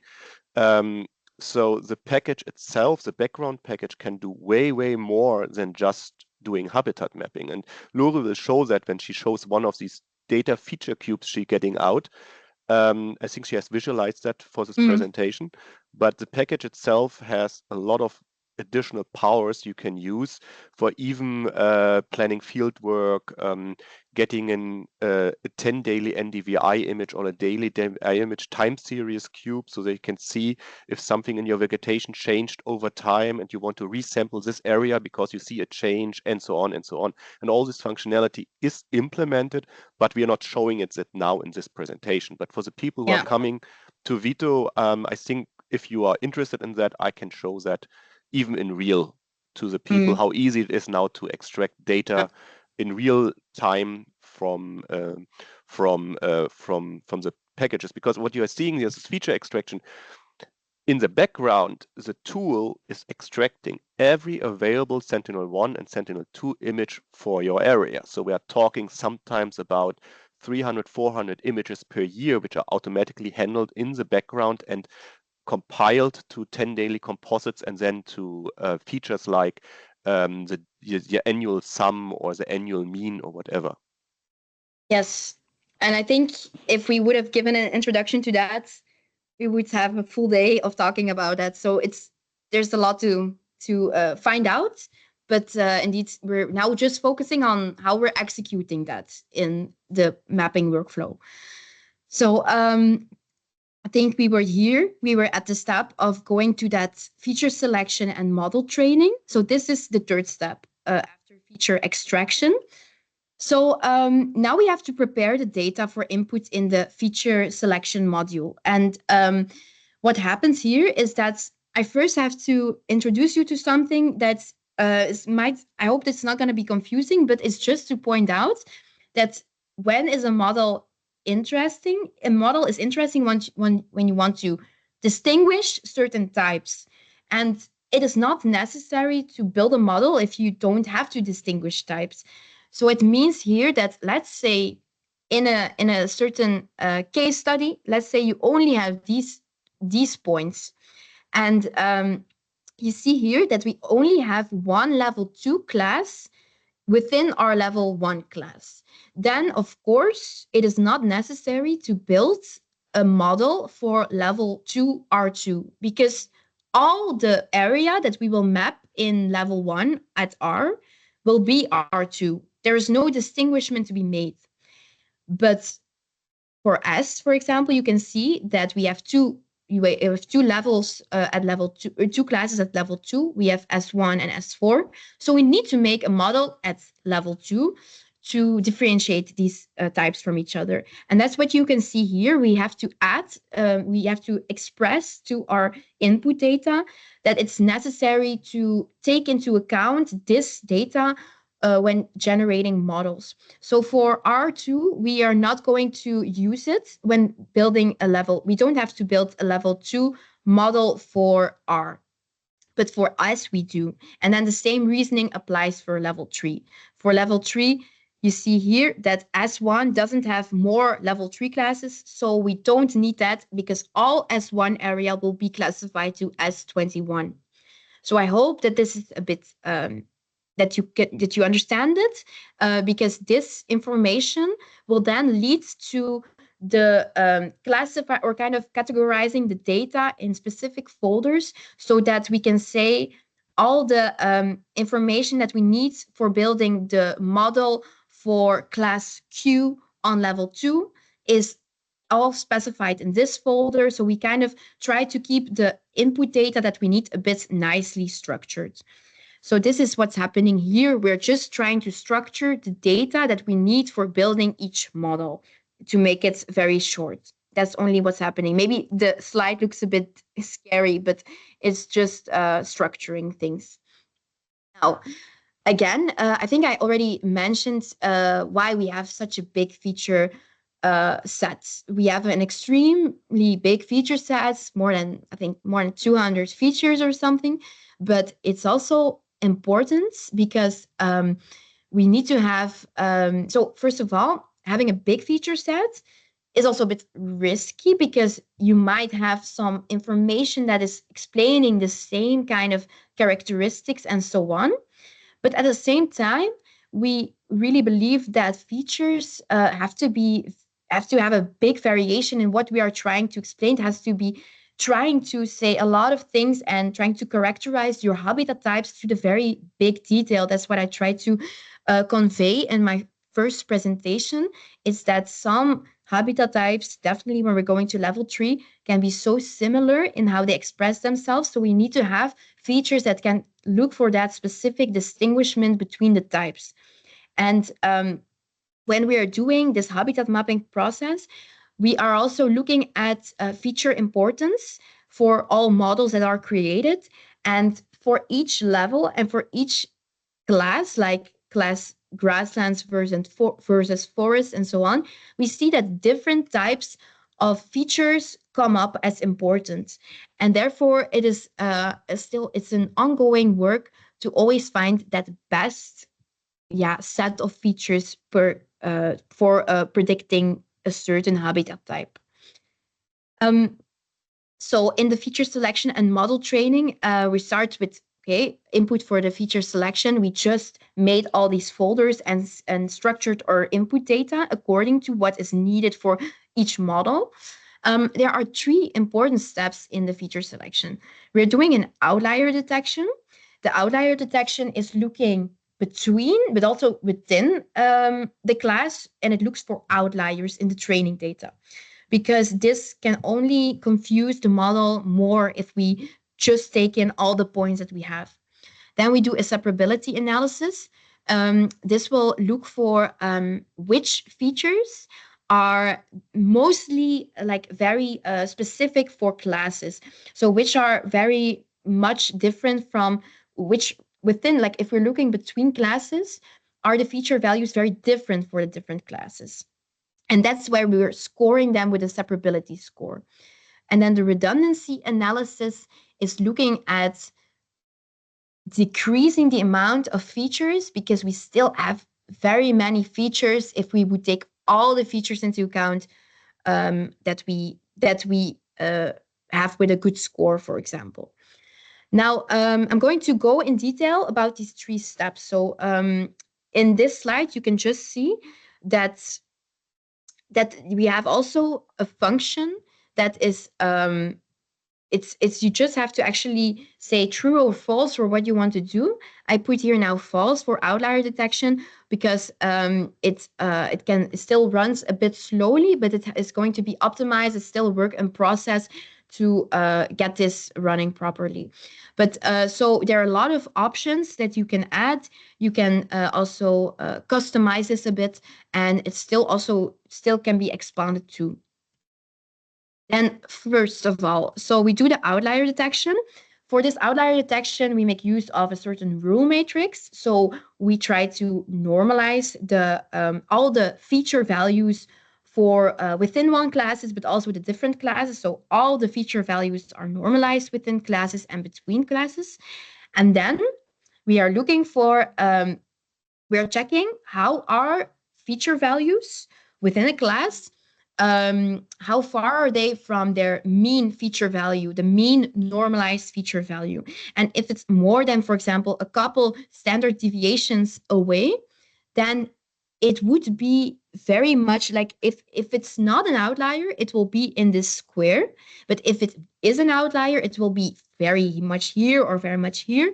So then we know that if it's more than that threshold further from the mean, then we consider it an outlier. And then this training point that was linked with that outlier feature value will be thrown out of our training data set. So this is what happens first. Then we, I don't know what happened here, but then we do a separability analysis. So we are looking at how the feature values of one class are looking or being different from the feature values of another class for the same feature. And then we are trying to score them by looking at the mean of these calculated separabilities for all the class combinations. So then we end with separability scoring, but we are still left with actually too many features maybe to train our model on. So that's when we have to actually diminish our features, and that's what we do with the redundancy analysis.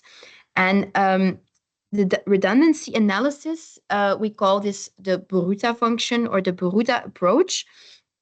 And it's very processing intensive, so we need to pre-cut a feature list.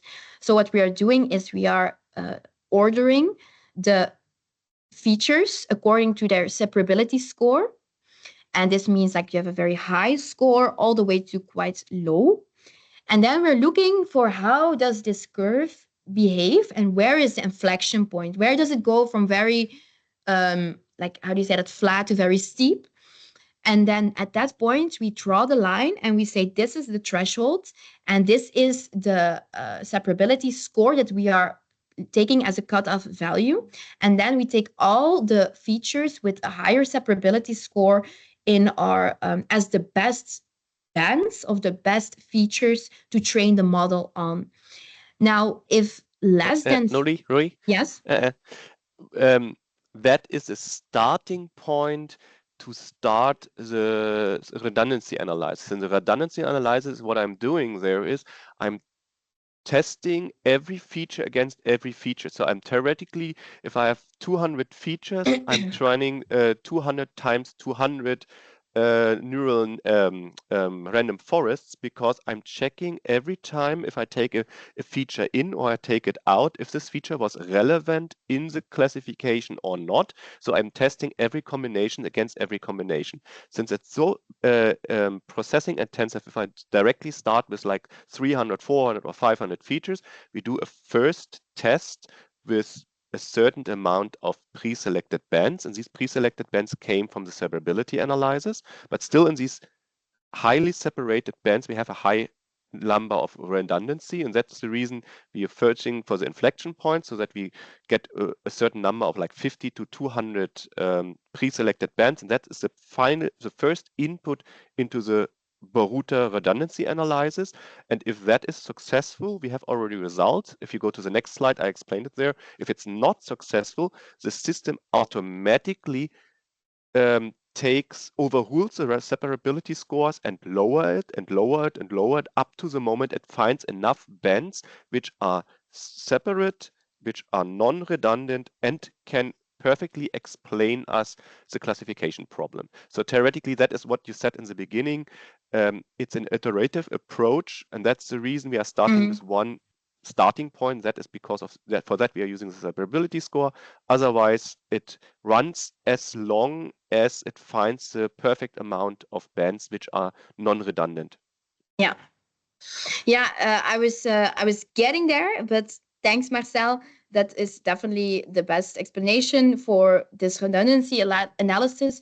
Also, just to say that it also always takes, if it doesn't find the 50 best in this amount of features, it will add and start with a minimum of 50. So indeed, I think this slide is then explained as well. So what is happening here is then that iterative approach of finding the best set of bands for training the model, and then the output is stored in is actually just the feature name stored in that predictors.json file. So going to the next slide, then after that we have feature selection. Then we can start doing the model training. For training, there are some specific starting or pre-steps, also looking at features, filtering out the ones that have too many not NINs, then looking at the habitat classes.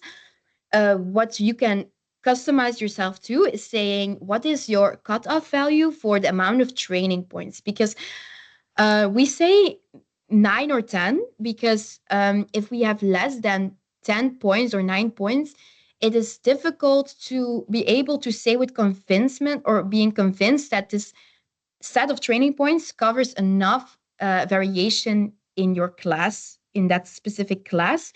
And you cannot really trust the model on making that right prediction. So therefore, we at this point, we omit that habitat class or these classes that have less than 9 or 10 training points. So in that case, there are some classes removed, and these are also stored in a certain file that you can always go back and see, oh yeah, this set or this code or this script has omitted these training points or the points for that class. So this class will not be mapped by the model. Now, then we also have to initiate. May I ask you something? Yes, yeah.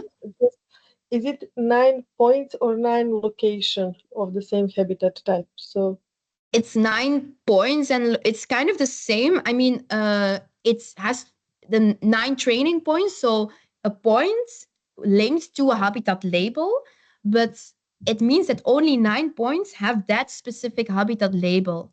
And then if it's only 9 or 10 or less, then then the points are removed, but also the class is removed. So this class will not appear on your resulting habitat map, because we believe that it's also not, we are not convinced that this model will be accurate in predicting that class. Does that, yeah? And what you can say for that, sometimes it will be hard, because if you have really rare classes or rare habitats classes, which are only maybe coming up in one specific region of your country, then to get sometimes 10 training points is already hard. But we are talking about then these training points have to have a minimum distance to each other, because we also do a test for spatial autocorrelation. So that means you need a minimum distance between the field points to have enough variance and saying that these points are still representative and not describing exactly the same location.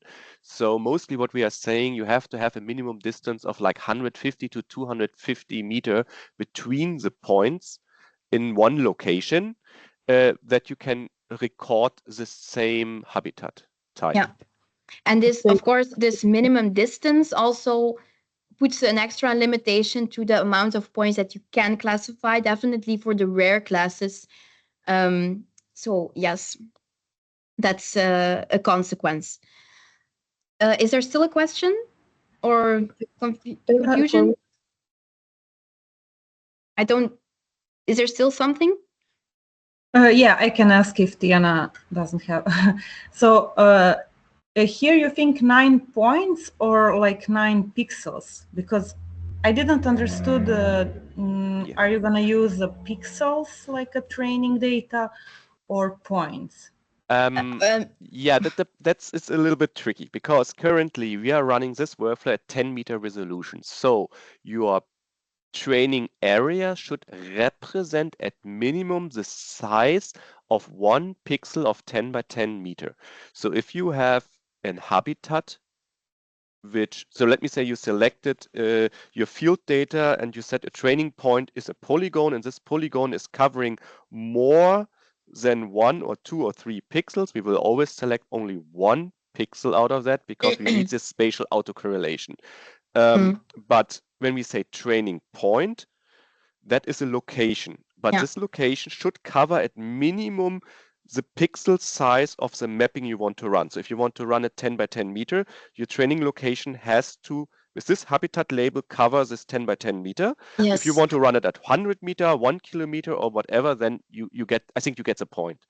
Yes, and also I think in my previous presentation, I also pointed out we need training data of good quality, which with a convincing classification. So also when you're going into the field and try to collect the training points, do that not like at borders, but really much in an area where you have indeed that full pixel or 10 by 10 meter being convincing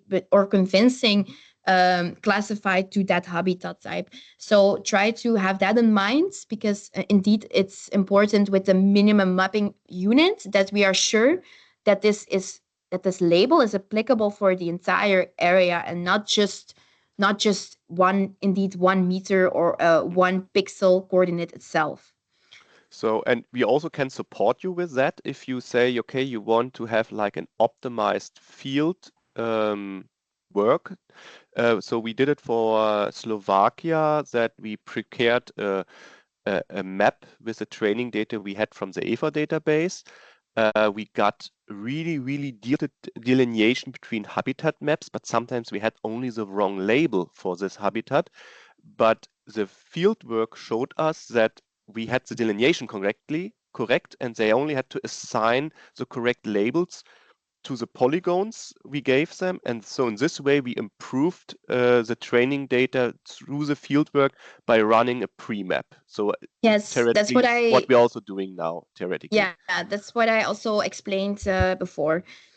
Yeah, that's so great. Because, and thank you both of you to the answer to mine and Mirjana question, because now we get the clear picture. We are in this prep phase for the field work. I'm quite sure we're gonna need some support regarding this, like using fieldwork effort and so on. But let's talk about it, Lori, later. But thank you both. Yeah, that's indeed. I think it's nice in this SONATA project. We are so that remote sensing researchers and the field experts are coming together in an early stage, and we can really try to optimize that field work indeed. Important is when we're mapping and we're doing raster classification of like a raster map, because that was going to be the output of spatial analysis, then we cannot map to an R or an S or a UNIS class like it is letters. We need numbers. in a UNIS typology system. So we need to come up, or this is also what Marcel and Bruno has done in the past, is they came up with a way to code their the UNIS classification into a raster value to make that kind of, we call that an encoding. So this is just a snippet of our encoding. Is we have made actually, so for every level 1, level 2, and level 3 classification in UNIS, we have a specific and only a discrete raster value and a unique raster value per class. So this is important because this is going to be the value that's going to be encoded or imprinted in the raster pixels when we're creating the map and modeling. So in the next step, the model training, we are training a 5-fold cat boost model. So so maybe some of you are familiar with it, but just to quickly say that the 5-fold cat boost model, it means that we're going to split up all our training points into a set of a training set, and also a part that is kept independently, not used for training the model, as a validation set.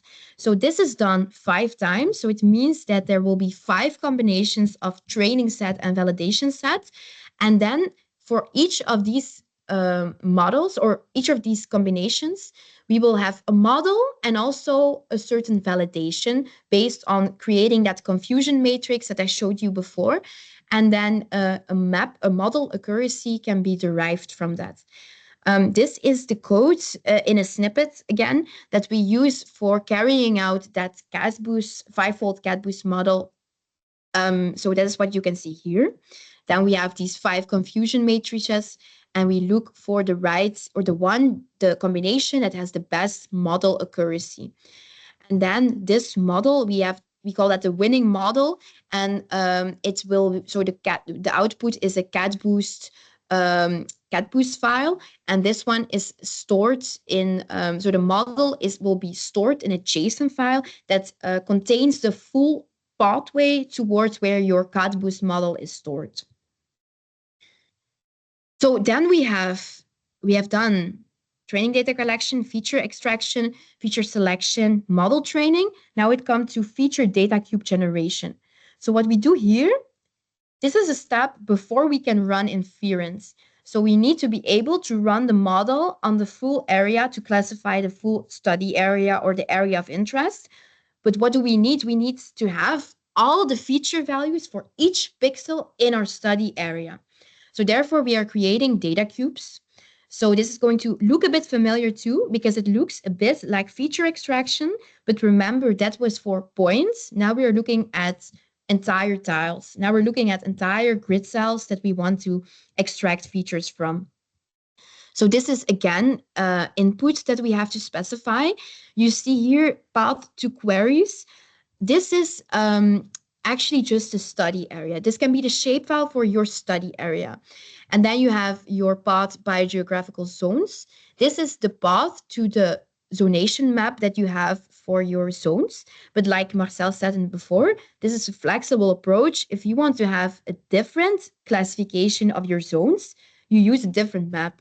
This is just in order to, when you want to split up your processing, let's say if you are doing this if you're running models for entire Europe, you can also try to split up in the zones and do your processing hierarchically.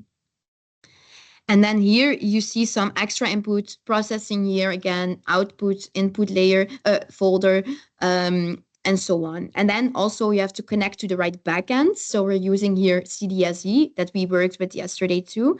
Remember that Hans said you can also have a Terrascope backend, then you should add that here, but we are working with CDSE. And okay, so this is the first input. Then you can, since we are working for that area that I showed you in the beginning, that is in the continental zone, but close to the Pannonian zone and close to the Vojvodina region, you see here that this is kind of, since we have specified where that study area is, this will be split up into 20 by 20 kilometer grid cells that you can see here. And that is split up in 4 grid cells. So this is what you see. And then each grid cell is going to be a different job. And for each grid cell, a full feature data cube is generated. Because this is the study area, so we want to apply the model on the full area. Then we have, you see here again that we have to create the jobs. And like in the first, in the step for feature selection, we have to make a pandas data frame that contains the information, the geometry. So that's going to be that full grid cell that we want to process, the start date, the end date, the target EPSG in which we want to have our data cubes, and also the storage where we're storing our information in. So then you have here, similar to the function that we had before about point extraction, you now have a function that is called feature data cube because we want to have a full area data cube of our features. So it is kind of basically the same way as before that we said we're doing a warping around all the processing that are going on in the background in the EO processing Git repository, but we are just giving you a more automatic way to generate this data cube that has all the Sentinel-1, Sentinel-2, and derived product information, and also then stitching the soil data, the climate data to this data cube. And you see here that there is an option to also read out or save the bands or each data layer for the cube separately. Then you should put true to this parameter, but in case you want to have a data cube, you say false. Okay, and then here you have your jobs. And you can, again, authenticate and make that connection to your backend, and then run the jobs. Now the output is going to be a full, it's going to be a geodiff, a raster stack diff. So each band in your diff file is going to be one of the features that you extracted for that area. So here you can see this was our study area. It was when you put this on the grids, the 20 by 20 kilometer grid reference system, you see that it has 4 tiles. So this actually, I didn't really indicate it quite well, but this is a tile. This is a grid. So this is a grid cell. This is a grid cell. Here's a grid. There are 4 grid cells here. This is what you can see here. I'm not sure if you actually see my point, if you see my mouse, but I might be able. So anyway, this is a grid cell. This is a grid cell, and so on. And then here you have all the bands, all the features that were extracted for that area. Now you can make nice RGB images with that. So here I just did a very simple approach. Green is NVI, blue is NDWI, and a band 4 was the red band for yeah, so as you can see here. So as Marcel said in the beginning, this is very interesting information to have for doing also different kinds of analysis. So it's this is going to be input for the model inference, but it has many benefits to still process this information for different reasons as well. Okay, so yeah, so can you just stay on that? For example, this is a really nice way to already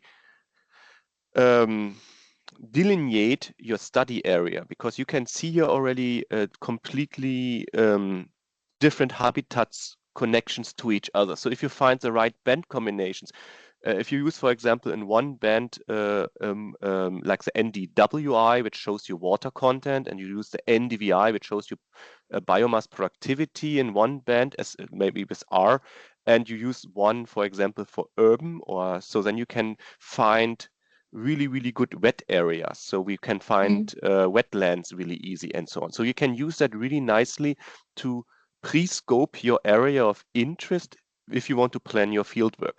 This cube you're seeing here now in this, for example, has 280 different bands. So you have a lot of different band combinations. And these features we are showing here are annual composites of the 10 daily data sets. So you have the median, the mean, the sum, 75 percentile, interquartile range of every vegetation indice and reflectance band, as well as Sentinel-1 radar band. We have and time series. No?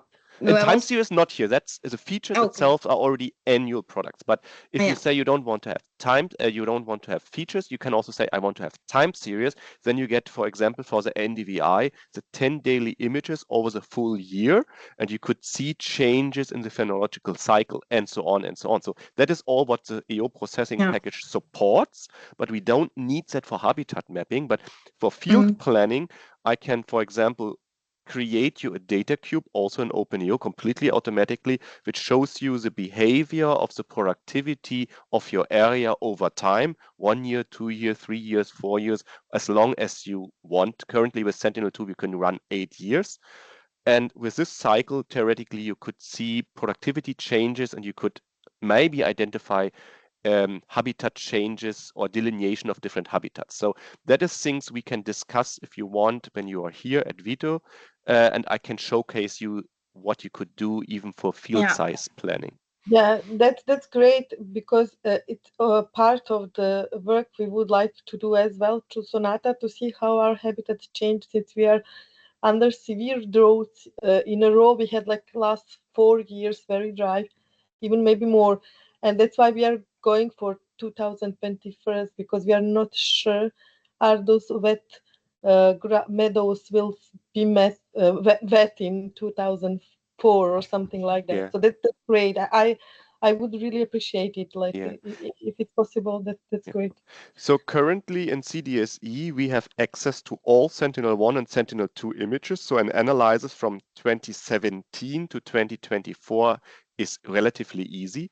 We also have access to Landsat, but then we are going down to 30-meter resolution. But for Landsat, I have not implemented for openEO all processing routines. So there we can also see the data. You can see a longer time series, but I have not brought it to this level as we have seen it here now for Sentinel-1 and Sentinel-2.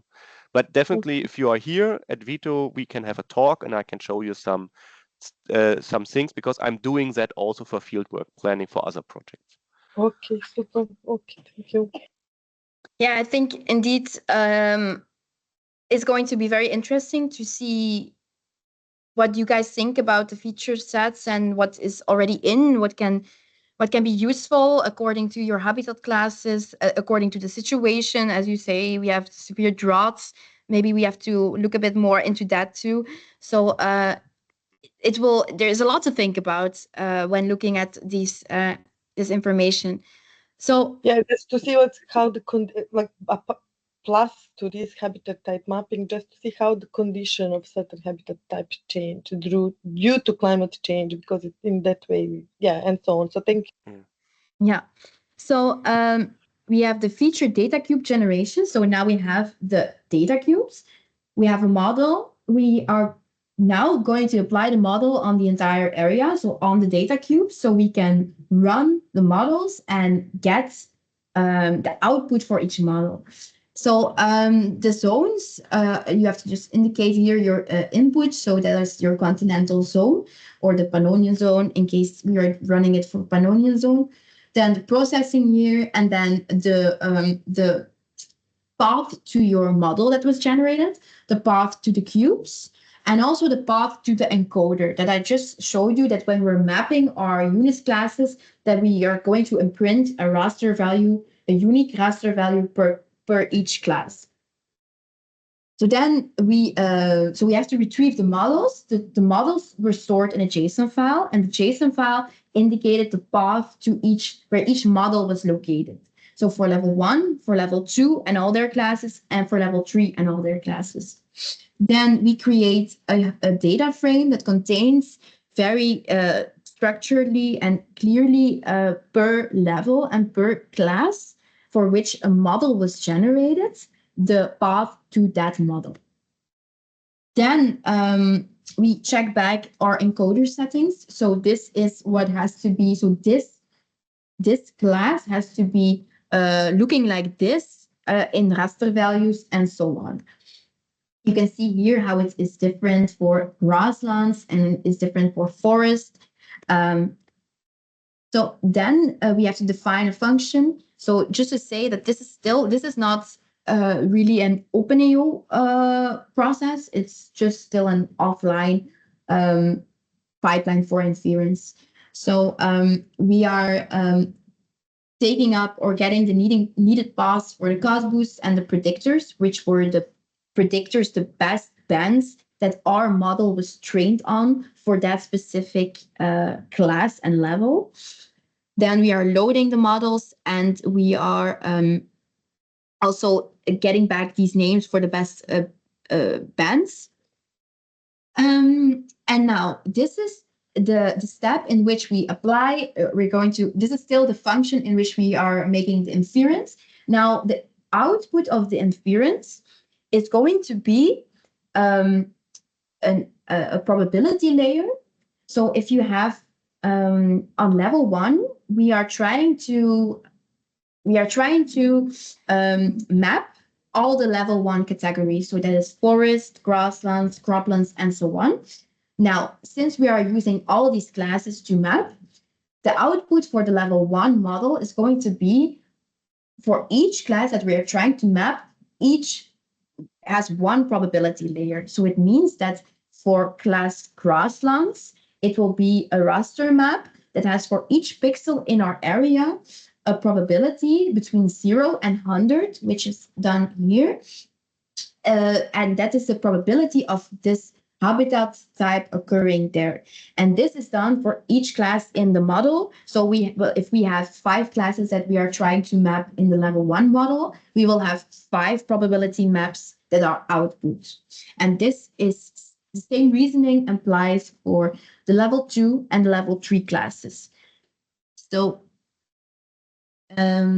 this is then running the inference. So here you loop over all the data cubes that you just made in the feature data cube generation, and you are applying this model on each of them, and then are reading out the results as these output probability files. Now, here you can see more in a visualization what I was just explaining, that for level 1, we have maybe 8 classes, and then for each class, we have one probability map that is the output. So you can also, just to make it clear, so also for each pixel is classified, so also where you will have a pixel that is in urban area, which is actually where we have in the grassland probabilities will be very low, hopefully. So what you can see here too is that it is the names are quite nicely structured. So each band has a certain specific name, and this name is really indicating to which level and to which class and which raster values are in the map. So if we're looking at this example, for example, then we know that this is the band 53 is referring to level 3. It refers to the class within class R1. There were going to be certain level 3 classes that had to be distinguished by the model. And then we are looking at the output of the model for the R11 class, level 3 class, which has raster value 60101. And you also see the minimum and the maximum value. So you know that the minimum probability that was mapped was 0, but the maximum was 28. Now, should I take over, Lori? Yeah, because this is a surprise for me. Yes, I just filled that in. Okay, so why we are doing it this specific way and saying we do one probability layer for each habitat type, because that can get quite confusing. But think about it like more with terms you know, because mostly when you doing habitat suitability layers, you also check how suitable is the condition for an habitat to exist in this point. So your habitat suitability layers could overlap to each other, because your specific region could be suitable for several habitats at the same time. So what we are doing is going in roughly the same directions. We have occurrence probability, but it doesn't mean always we find directly a unique resolution, a unique solution for every pixel, because it could be that a pixel doesn't have directly 100% probability that there only the class of this grassland is existing. Sometimes we have, yeah, you know it by yourself, the succession from one habitat into another habitat is flowing. So sometimes we can have pixels where you are not 100% sure is that still grass or already shrubland. So grassland has maybe a probability of 40% and shrubland has a probability of 38%, and then you have something in between also there. So, but to do this decision sometimes needs a more powerful post-processing, where we want to use additional thematic layers. But if we already only use the winning class in the classification, we only record that, and we would lose all the surrounding information. We would lose all the information we had before. So we decided we keep all the results of the classifier. And since we are running in a hierarchical workflow, we can use then later in the post-processing either an easy merge process where we say, okay, per model, we're only using the winning class, and then we are combining it. Or we say, no, we want to have a more sophisticated approach. We can use national data which is existing, which gives us a pre-knowledge, so we can guide also the post-processing, the combination of the different layers. But sometimes when we overrule something, that we still need the original information, which would be otherwise lost. That is the reason we have an output cube, which is quite big and it's quite powerful, but you have to know what you're doing, because if you are running a hierarchical model and you say now you're running a sub-model for distinguishing your different tree species within your tree area, also the sub-model will give you a result for the whole area, even for areas where there are no trees is a result. You have always to check in that when you have at level 1 a tree area, that you only look in the level 2 results for this tree area, which tree species is sub-existing, and so on and so on. So, but we still have all the other information. So it is a little bit harder to work with this kind of data, because you get an overwhelming data cube, and I think Lori will show that in the next slide. But I want to also make sure that you understand why we are going in with this kind of output, because we want to keep flexibility. We want to keep also the possibilities, for example, to generate fraction maps, because we can subdivide habitat maps later in our resolution, because now we have a 10-meter map of our habitat, but within this 10-meter we can tell you already a little bit by these probability layers that it is not a pure pixel, that it is maybe something which is going in a succession from grassland to shrubland, because we are seeing still all the species and all the occurrence of a grassland, but we are also seeing already coming in a lot of the species and occurrence of shrubland, and we are at the turning point. So maybe in the next year or the year after that, we would see here a shrubland. So you can also use that for planning.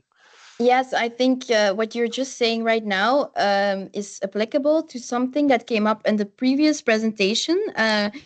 There was, I think Milos said something about, or some, I don't know exactly the name, but as how can you with yearly habitat maps look into which kind of classes are changing or collapsing or changing into transferring into a different class.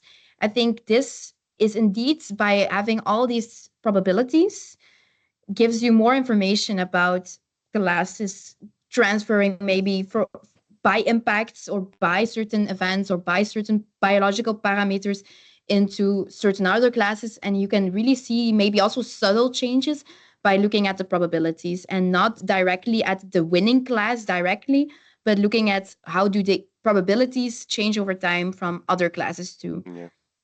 I think that is also something we will discuss then when we have the people here at VITO, because change detection is a topic which is really challenging, especially in EO data processing. And that's an own story we have to go in carefully. And I think we should sit there and have it maybe with a nice drink as a discussion point, because it's not as easy as everybody thinks. So we have to be careful. Yeah, that's why I was also saying we are focusing here on just the habitat mapping pipeline, and indeed the change detection is a different topic to expand or have an expanded conversation about later on.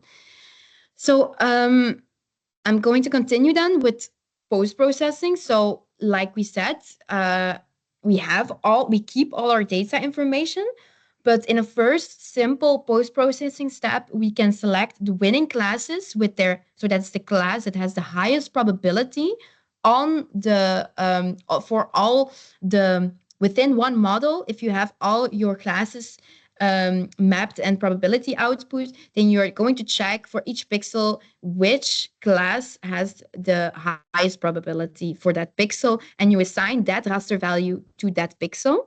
So here also you just have to give some input for where are your inference. So that means what is the output? The output of your inference is going to be a full data cube too. Okay, then and then you can also try to structure all your TIFF files according to the different models and so on.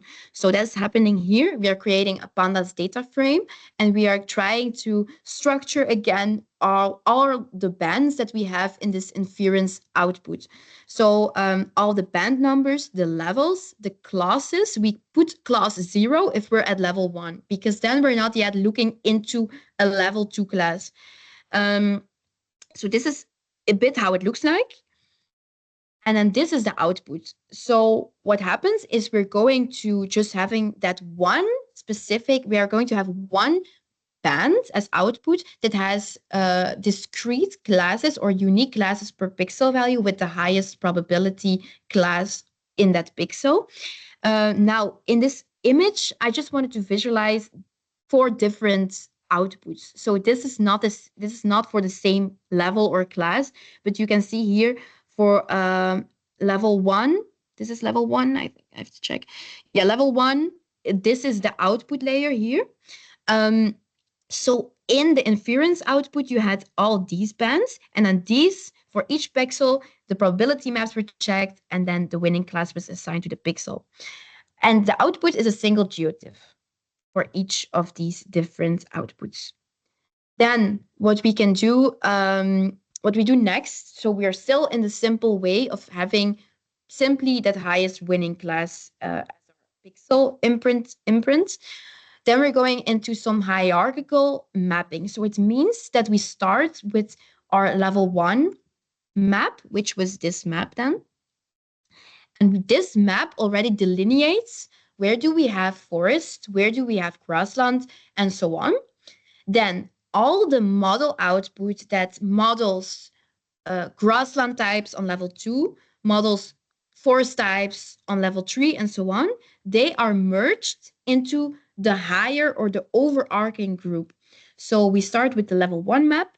Then in all the area where we have grasslands, all the model outputs of the grassland types on level 2 will be merged, and the same for level 3 within the level 2 areas. So that means that if on level 1 we have grassland here, it means that we can never have a forest area on level 2 imprinted or overwritten on the map.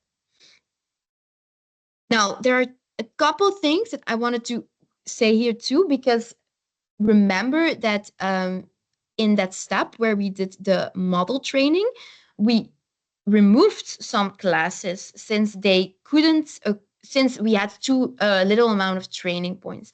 So scenario 1 is that we have all the training, all the classes are kept in the model. So all the models or all the classes that we were trying to model had more than 9 points. Then we can try to make a model that maps all these classes. There's also the situation that we had a level 1 class with multiple level 2 classes, but only one class had more than 9 training points. So all the others were removed, and they were written to this removed habitats file, so we can keep track of which classes are removed. Well, if this happens, then it means that we actually say we are only convinced that one class had enough training points to be accurate. So then we will actually say that all the area that on level 1, for example, with grassland, will be written to that level 2 class of grassland that remains. And then lastly, it can also happen that for some levels, for some classes, no other classes on level 2 will have enough points to be mapped. And then there will be no further level 2 or level 3 classes, and then we actually stay at the higher level 1 or level 2 class. And so this generally for level 2 doesn't happen. We mostly per level 2 class have enough training data, but for level 3 it can occur because then we come in the direction of more rare classes. I hope that this was clear. Might be a bit confusing if you hear that for the first time. Now, this is to show what the output is. So this is for the style. Remember the study area, which was close to Vojvodina. Vojvodina is somewhere like here. So this is the output cut to the study area. Here I classified the map for level 1. So you see this is the river, and then you have the yellow is a lot of cropland area, and then the green is either grassland or forest area too. Then this is the map on level 3, just to show that we can have that all the classes that you see here are all mapped in this area.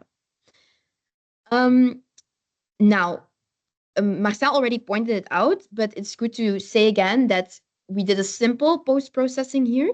There's still some advanced steps to consider, such as looking more at other thematic layers and trying to get back to our probability layers and looking at maybe we should give sometimes the preference to the second winning class if the difference with the first winning class is, for example, less than 10%, then it means that the second winning class was also a good option. And maybe if we combine that with other information from other habitat suitability layers or other thematic layers from the CLMS or different sources, then they might also indicate that the second winning class is a better option. So this is something that we still have to optimize. Yes. I have to ask you something. These habitat suitability layers from Wageningen, I saw once I had the opportunity to listen to the presentation from them, and what they do, they basically do. You can. Is it possible to use it now because it was on some platform and then you just enter the data, select the layers? Is it now available to everyone, or is it still? We have access to every suitability layer for Europe for all UDIS 2021 classes. So we at VITO, we have access to that. So in the moment you are coming here, we can definitely cut out the areas for Serbia, but be warned, I already had a look on them, and sometimes the suitability layers say for 20 classes for the same pixel that is a suitable habitat. So they are good, but they also can introduce quite a lot of confusion if you want to use it for mapping. That's the reason we are still researching on it. Okay, so and that's 1 by 1 kilometer resolution, I think. No. We have 100 by 100 meter resolution. You have 100 by 100, and they do. But what they do, they use default maximum settings. That's what I asked them. Yes. And they use that's not good. So they used the default maximum setting, and then the problem was that they had to define the threshold when they say we are using that for the suitable area. And so they did an additional processing step, which personally I don't like so much. They used the Corinne layer in order to specify a little bit the suitability of habitats. But I personally think if you're using a Corinne layer, then your map will look more like Corinne. So that's the reason we always take the raw data from them and using an adapted threshold. And the nice thing is, if we are doing habitat mapping, we can sometimes gain information what the threshold for the suitability layers should look like. You can do it by pure statistics. So by pure statistics, we can figure some out. So we have already some improvement ideas for that. Okay, super nice. Thank you.